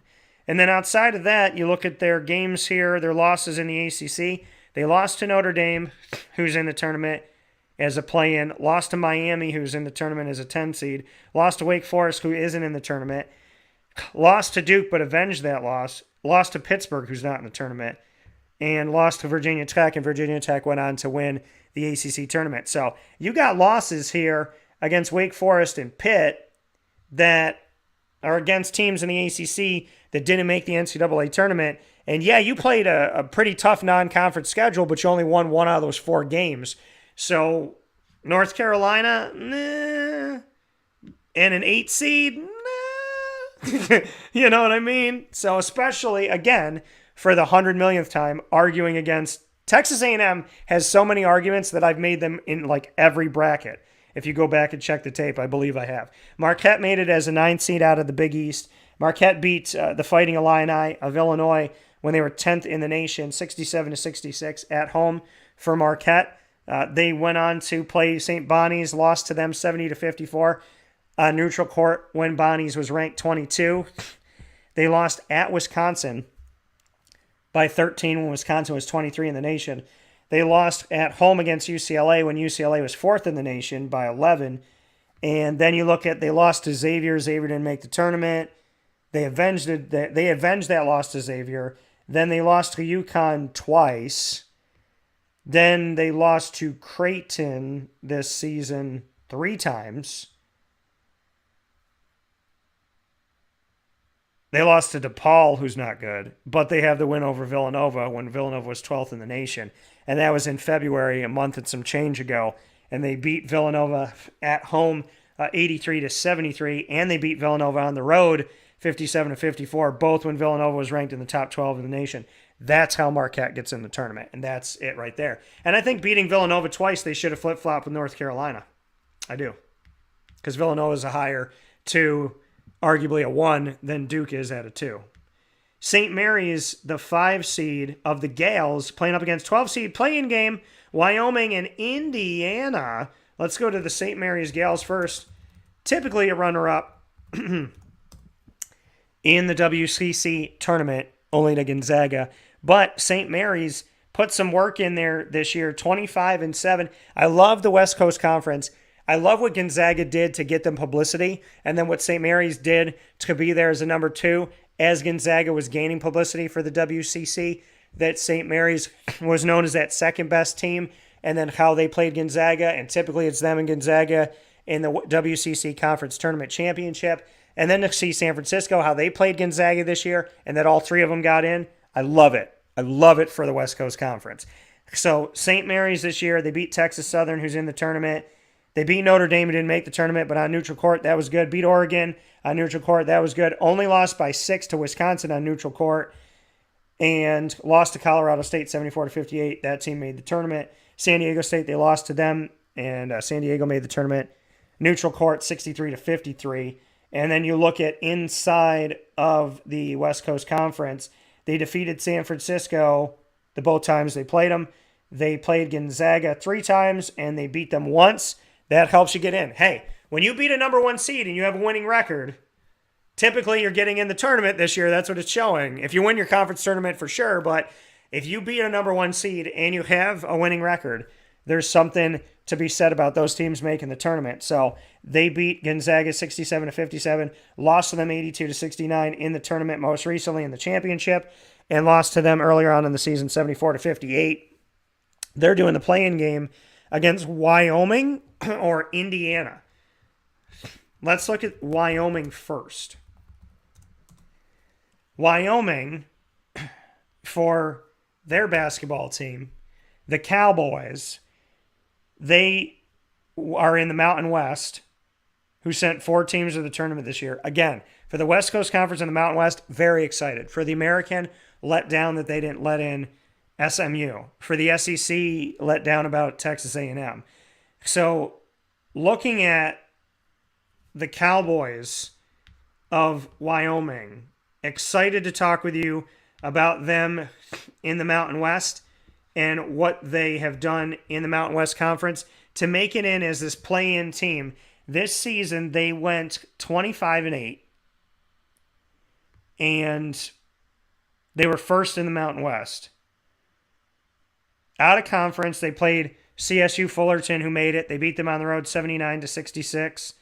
They lost to Arizona on the road when Arizona was 11th in the nation by 29. And then inside of the conference, they lost to Boise State at the end of things here and didn't really finish off the season well, losing 3 of their last 5 games. And they lost to Boise State in the semis. But again, how do you put Wyoming in and not Texas A&M? How do you put Wyoming in and not SMU? They lost 3 of 5 games. I'm happy they got in, but based on their schedule, I don't see the quality win non-conference, and I don't see the in-conference, oh my gosh, this was great. And they didn't play in their conference tournament championship, and they didn't win their conference tournament. But shout out to Wyoming to be able to get into the tournament. I am happy for them that they at least got in. So Indiana, on the other side of things here, taking a look at Indiana going into the tournament here. Indiana coming from the Big Ten. They're going to play in this 12-seed play-in game. And to see them be this. Now, Wyoming gets earns their NCAA tournament bid to get in here as the first at-large. So it's the first time that Wyoming's ever gotten an at-large bid. But they are going back to the NCAA tournament. So it's not the first time they've been there. It is the first time that they got in as an at-large bid. First time since 2015 when they won the Mountain West tournament 7 years ago. So with that being said, we look at the team that they're going up against in the play-in game for the 12 seed. That'll be in the first 4 in Dayton, Ohio. That will start off this Tuesday, Wednesday, before the round of 64 is this Thursday, Friday. So looking at the Indiana Hoosiers this season, out of conference, they lost to Syracuse at the Dome in overtime, 112-110. in double overtime. They played Wisconsin once, and they lost to Wisconsin, 64-59 on the road. Wisconsin was 22nd in the nation at the time. They did beat Notre Dame 64-56, who's also playing a play-in game. Against Michigan this year, they split 1-1. They beat them in the Big Ten tournament, and they went deep in the tournament. So that's good for Indiana, right? Because Indiana, it shows in the Big Ten tournament, no matter where you ended up and where you lost, it's like if you got in the Big Ten tournament, then you have a chance of making the NCAA. Here's something funny. Everybody gets in the Big Ten tournament. But I say again, if you got in the Big Ten tournament this year, you have a chance of making the NCAA tournament just by getting in, even though everybody gets in. Because it doesn't matter where they ended just to get in. But Indiana won 3 games, Michigan, Illinois, and Iowa, and they beat, obviously they played in those 3 games. They lost to Iowa, but they beat Michigan, beat Illinois. Michigan and Illinois both in the tournament. Illinois was ranked 16th in the nation at the time. They lost to Iowa in this game. Indiana did 80-77, and that was in the semifinals. So they played them close, and close is good enough in the Big Ten this year to get into the NCAA tournament. But they're in the play-in game, and they're going to have to go up against Wyoming to see what happens. UCLA, the number 4 seed, going up against the 13th seeded Akron. Let's take a look at the UCLA Bruins out of the Pac-12 and what they did here in their regular season schedule and their tournament schedule. 25-7 this year. Finished first in the Pac-12. So you finish first in the Pac-12 and Arizona gets a number 1 seed, you're getting in the tournament. They lost to Arizona 84-76 in the Pac-12 championship, so you're going to get in the tournament. So, I've already kind of stated how they got into the tournament. And looking at the rest of the season for them, they lost to Gonzaga by 20 on neutral court in non-conference play. They beat Villanova when Villanova was 4th in the nation in non-conference play in overtime at home, 86-77. And, and then you look at the season, they have a loss to Oregon, who didn't make the tournament, Arizona State in 3 overtimes, who didn't make the tournament, Oregon again, who didn't make the tournament, and then they lost to Arizona twice. So, and then beat them the first game they played them. So they went 1-2 against Arizona. What have you done for me lately? They lost twice, including in the tournament finale, but they made it to the finale of the Pac-12, and they beat Arizona when Arizona was 3rd in the nation, 75-59. Again, like I said, when you beat a team in the regular season, you have a winning record, and you beat a team who's got a number 1 seed, you're probably going to make this year's tournament. They're playing up against the Akron Zips, who won their tournament in the MAC, the MAC, and Akron here, the Zips went 24-9, and the Zips out of conference don't have anything to write home about. They beat Wright State, who made the tournament, beat Wright State 66-48, so I do want to note that. And then outside of that, not much of anything here. They beat Buffalo, Toledo, and Kent State to win the MAC championship in the conference tournament, and they will be facing off against UCLA. Texas, as the 6th seed, going up against Virginia Tech. Virginia Tech should be the 6th seed. Texas should not be here because, and I'm not trying to knock Texas. I'm talking about like any 6 seed, any 5 seed. Virginia Tech beat Duke, who's a 2 seed. Virginia Tech was not in the tournament, and not in the tournament, and not in the tournament, and not in the tournament. They were a bubble team when they were in the semifinals of the ACC tournament. They were a bubble team when they were going into the conference tournament championship game in the SEC. Somebody's smoking the hookah that's in that selection committee thing. Somebody ain't doing things right, and we need to really talk about that. Let's take a look at Texas's record, shall we? Texas, for the Longhorns this year in the Big 12, they went 21-11. They have double-digit losses this season. They were first in the Big 12, though. Guess what they did to end the season? Lost 3 games in a row. Guess what they did in the Big 12 tournament? Nothing. Lost to TCU 65-60 in the only game they played there. Against TCU this season, they did beat them the other 2 games, and so that's good because TCU made the tournament. They're 2-1 against them. Against Kansas this season, let's take a look. Did they beat Kansas? Because that's the way you get into the tournament. They lost to Seton Hall out of conference and non-conference play on the road, 64-60. Seton Hall was ranked in the top 23 in the nation at the time. Against Kansas, they beat Kansas. Well, that's how Texas got in. They split with them 1-1, and they lost to them in overtime. So there's your reputable thing. They lost to Baylor the 2 times they played them. So yay, woo, woo, woo, yay. And they lost to Texas Tech both times. See, they have a winning record and they beat a number 1 seeded team. Again, I rest my case. So Texas gets in. Virginia Tech won the ACC tournament. They have 12 losses this year to Texas. Texas is 11. Out of conference, this is the issue. They didn't have anything to write home about. They lost to Memphis. Neutral court. Memphis was 9th in the country at the time, 69-61. They did win against St. Bonnie's, but Bonnie's didn't make it. They played Duke this season earlier on. Didn't beat them, but then came back and blew them out 82-67. They beat Notre Dame, North Carolina, en route to the ACC championship. Both of those teams made the tournament. They also defeated Clemson in overtime in their first game in the tournament, 76-75, but Clemson did not make the tournament. They beat Miami, who made the tournament after losing to Miami earlier on in the season. They're not an 11 seed. They're not an 11 seed. They're not an 11 seed. They're not an 11 seed. And they beat Notre Dame twice, so including in the tournament. So Virginia Tech made it. They're not an 11 seed. Whatever you think of Texas, they're not an 11 seed for Virginia Tech.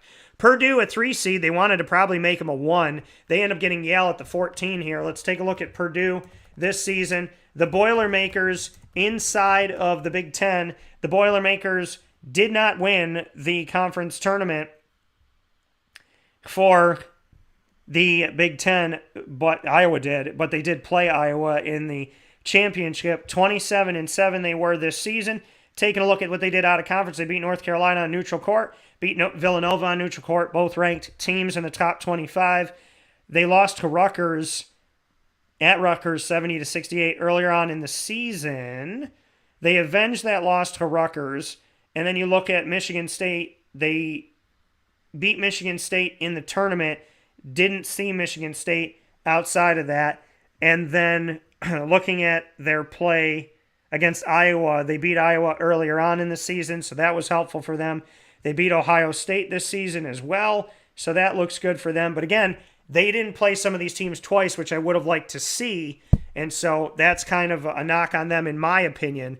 But they made it to the Big Ten championship, so obviously they're going to get some publicity there. They get the 3 seed, and they're going to take off against Yale, the Bulldogs, who won the Ivy League. 19-11 the Bulldogs were this season, and the Yale Bulldogs in non-conference play, to take a look at what they did challenge themselves. They played Seton Hall, Vermont, who both made the tournament, played Auburn. They lost to all those teams, but did put out the challenge, and then they were able to win their games to win the Ivy League, which didn't used to have. They were the only team that had an automatic bid from a regular season champion. Didn't used to have a conference tournament. They do now, and it's really cool. Murray State, 7th seed against 10-seeded San Francisco. Murray State ends up, and for those of you on MixLR, come over to us on YouTube and Facebook.com, both /WakeUpCallDT, as we finish off the show here, because we're going to end our feed here on MixLR. So make sure you come back and come over to Facebook.com /WakeUpCallDT or on YouTube.com /WakeUpCallDT for the rest of the broadcast. And then for here on Wake Up Call with Dan Tortora, where sports meets life, as we continue things on here, taking a look at Murray State as a 7 seed and San Francisco as a 10 seed. Love this matchup because one of these teams is going to make it, and one of these teams is going to try and play spoiler. So the Murray State Racers, let's take a look at Murray State first. The Murray State Racers won their conference tournament in the Ohio Valley Conference. I believe they were the first team to win a conference tournament based on scheduling this year. That was the first one to end. So the Ohio Valley Conference, they had won that early on here. Taking a look at what they did, Bella Marine, who had won over, like I said, couldn't compete because they're first season D1. See, that's messed up, though. Bella Marine can't compete in the NCAA tournament because they're transitioning to D1, but in their first season as a D1 team, they won the conference tournament. So not only did they show that they deserve to be a Division I team, They won their conference tournament. You know, a team becomes a D1 school and you go, wow, congratulations, let's go. But they become a D1 school and in their first season as a D1 school, they win their conference tournament and you don't let them in? Whack. And not the whack conference, just whack. So that's why I want to make note that non-conference Murray State beat Bellarmine. I want to mention that. And then they beat Memphis on the road, 74-72. That's a good win. Played Auburn on the road. Auburn was 12th in the nation, lost to them 71-58, but did challenge themselves against the SEC, which a lot of these schools are doing this year that want to get in, not just on an automatic bid. They want to get in, so they're challenging themselves against other conferences, which I love. And then seeing them win the Ohio Valley. They took down Southeast Missouri State and Morehead State to get there. So a shout out to Murray State, who has the higher seed here over San Francisco, and rightly so, because San Francisco did not win their conference tournament. They didn't play in their conference tournament. They played Gonzaga tough in the conference tournament, which I think it helped them get in, and they're the third team to be selected. Gonzaga won the West Coast. St. Mary's was the runner-up, and San Fran was in the semis. So it makes sense, the seeding-wise, for these teams. Taking a look at the schedule, 24-9 this year, and San Francisco was 10-6 in conference play inside of the West Coast Conference. Looking back on their season, they won against Davidson, who made the tournament, non-conference 65-60. They beat UAB, who won their conference tournament 63-61. They defeated them on November 26 on neutral ground, and UAB won Conference USA this year, would go on to win it. And then they lost to Loyola Chicago 79-74 out of conference at home. Against Gonzaga, they lost to them all three times, but they definitely gave them hell in the conference tournament, losing 81-71. And against St. Mary's, they lost to them both times. So really, I think it's how close they played Gonzaga in the tournament, which caught the committee's eye to not even have them as a playing game, which would make sense, and beating UAB and Davidson. You know, something to be said about that as well. And so give them some credit. The final piece of the bracket to talk about. Kentucky, the 2 seed. St. Peter's Peacocks, the 15 seed. So we start with Kentucky out of the SEC, who the committee just love. They just love Kentucky. So we take a look at Kentucky here for basketball side of things. I never know what's going to come out of my mouth. 26-7. And this season, they lost to Duke 79-71, neutral ground, first game of the season, and that was when Duke was 9th in the nation. They would go on to play a very underwhelming non-conference schedule. However, they did beat North Carolina on neutral ground 98-69, blew them out, and they're a conference team. And they lost to Notre Dame, who's a conference team, 66-62. So non-conference-wise, Kentucky, nothing to write home about. Against LSU, they split 1-1. Against Tennessee, they won the first game, lost the last two, including the conference tournament, and they lost to them on the road as well. And when they lost to Kentucky, or lost to Tennessee in the conference tournament, that was in the semis. Again, how does Texas A&M not make the tournament? Kentucky didn't even play in the tournament championship. Auburn didn't play in the tournament championship. Kentucky's a 2 seed and Texas A&M doesn't even get to be in? What? The you-know-what is going on? It doesn't make any sense. It doesn't make any sense. And that's why I keep mentioning it, because it doesn't make any sense. Because you look at it and you say, okay, well, Kentucky lost to Tennessee in the semis. So who did Tennessee play in the title game? Texas A&M. Auburn loses in the quarterfinals. Kentucky loses in the semifinals. Texas A&M loses in the final. And you got these teams getting highly seeded on top of that, and Texas A&M doesn't even get a play-in game. That's wrong on top of wrong on top. And listen, I'm not a Texas A&M fan. I didn't grow up Texas A&M. I'm just like, I'm calling a spade a spade. I'm telling the truth. As always on this show. If I'm going to open my mouth and say something, I better know what I'm talking about. And all show long has been the Texas A&M defense party, and not on purpose. I'm just going through the schedule, reading it with you, and telling you what's happening, and it doesn't make sense. So, they defeated Tennessee once. Great for you, Kentucky. They lost to them in the semis, and then they lost to Arkansas this season in the only game they played against them on the road. Arkansas was 18th in the nation. 75-73 was the loss. And then you look at Alabama. They beat Alabama twice, so that's good for them. And, here you go for Kentucky. They beat Kansas in that game I was talking about earlier, 80-62 on the road when Kansas was 5th in the nation. And Kansas went on to be a number 1 seed. So there you go. Does Kentucky deserve to be a number 2 seed? No. Do they deserve to be in the tournament? Yeah. Why? Winning record, beat a number 1 seed. There you go. They're playing St. Peter's. St. Peter's of the MAC. And I say it that way because it's the MAAC, not the MAC, the MAC. So the Metro Atlantic Athletic Conference, St. Peter's won the MAC conference tournament. And I sound like a sheep. And so Fairfield, Quinnipiac, and Monmouth, they beat them en route to the conference tournament championship. And they started off this season not great. They lost 3 of 4 games and don't have anything to write home about out of conference or in conference ranked teams. So makes sense why they're a 15 seed. And that is your tournament. So we'll take our final step aside on Wake Up Call with Dan Tortora. When we come back, we'll wrap things up as we bring you the first edition of this season's The Morning After the Madness Wake Up Call special, giving you the field of 68 and giving you information on every team in every game in every region, so you have no excuse that you don't know something about all 68 teams, folks, for as you get ready for the tournament that is happening this week. Very, very excited. And here we go with our final fast break inside the Cafe Kubal Studios. This is Wake Up Call.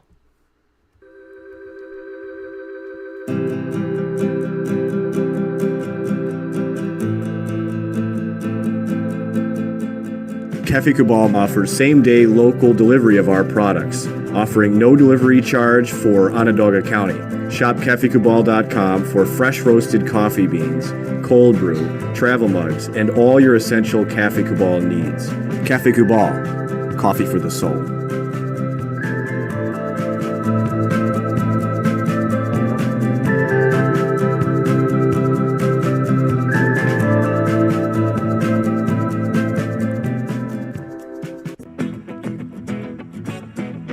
This is Amy from Mother's Cupboard, home of the Whole Frittata. We are open daily 6 a.m. to 1:30 p.m. For takeout orders, call 315-432-0942 and tune in to Wake Up Call with Dan Tortora for our monthly food challenge and try our Wake Up Call signature menu item available 7 days a week.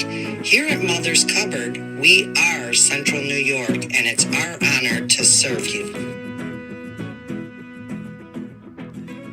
Ma and Pa's Kettle Corn and Popcorn Factory remind us that every day is worth celebrating. Find them at 201 Old 7th North Street in Liverpool, New York. Open Monday through Saturday in-store and all the time online at maandpaspopcorn.com. Serving our Central New York community and beyond. You can order all throughout the country at maandpaspopcorn.com. And remember to get your tins, which have in-store half-price refills forever. Ma and Pa's Kettle Corn and Popcorn Factory, available to you for fundraising and all of your events by calling 315-450-6272. That's 315-450-6272. Ma and Pa's Kettle Corn and Popcorn Factory. How corny are you?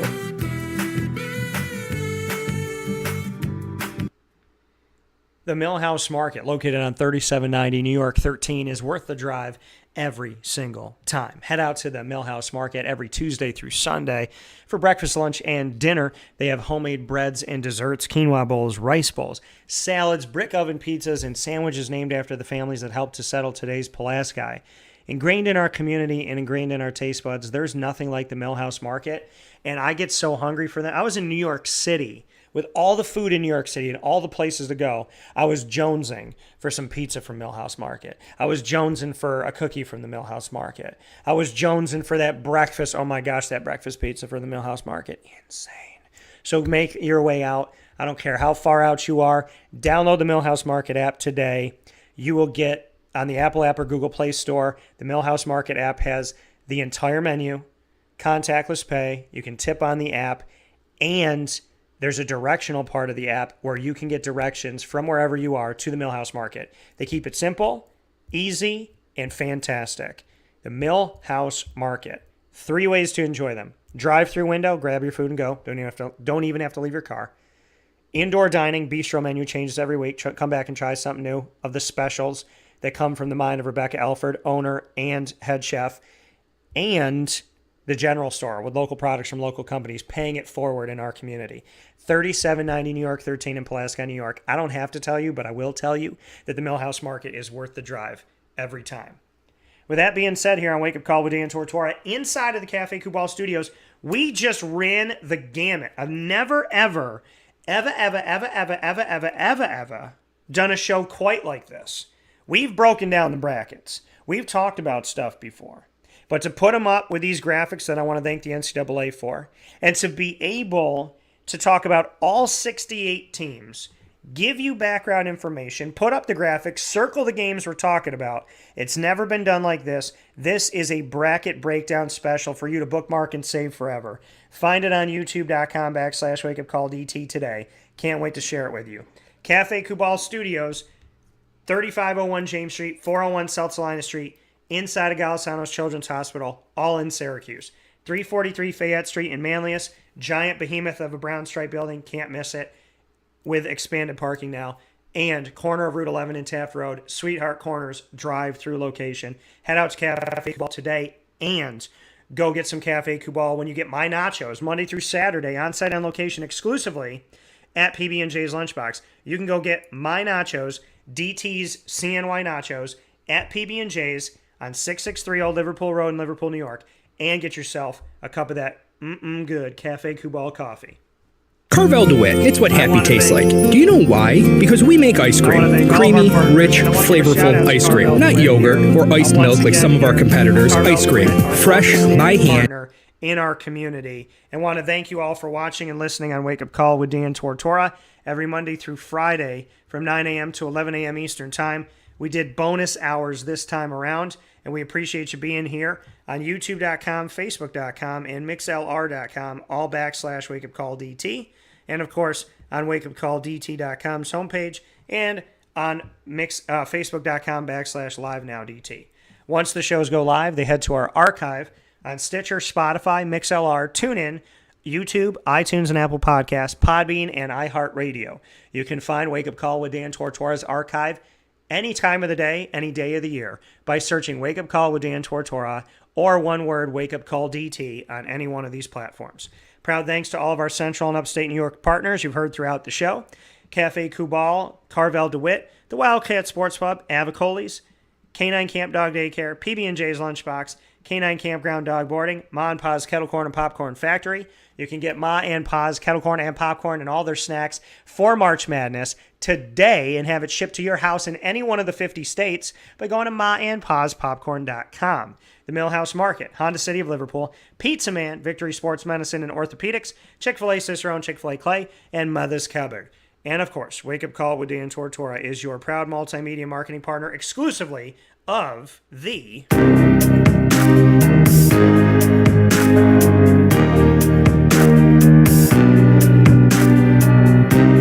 Lemoyne College Dolphins. It is Fins Up every Wednesday at 9 a.m.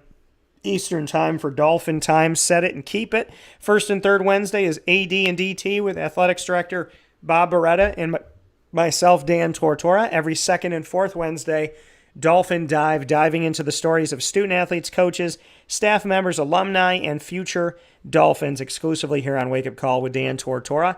Those incredible stories can be found in our archive on youtube.com/wakeupcalldt. Make sure to hit subscribe. And, of course, subscribe to wakeupcalldt.com and go to the Lemoyne tab for the archive as well. Find out more information at lemoynedolphins.com.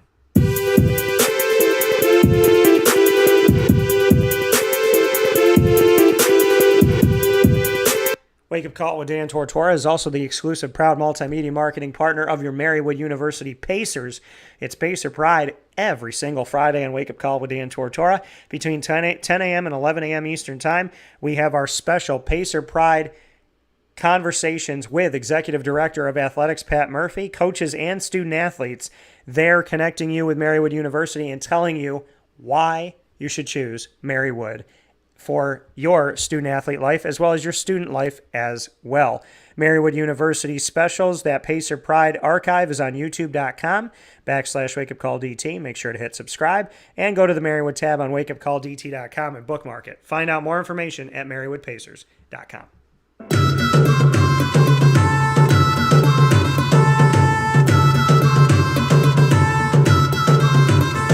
The Bobcats of Bryan and Stratton College of Syracuse are also exclusive, proud multimedia marketing partners with Wake Up Call with Dan Tortora and Dan Tortora Broadcast Media. Bobcat Buzz comes with you with specials every single month centered around the Bobcats of Bryan and Stratton in Syracuse. We have had our fantastic stories shared with you all throughout the month of February and some here in March as well. You can see that entire archive by going to youtube.com/wakeupcalldt and clicking subscribe. You can go to the BSCSYR page on wakeupcalldt.com and bookmark it and get all of our wonderful conversations, including all the great stuff coming up with teams that are making it to national tournaments and winning national championships.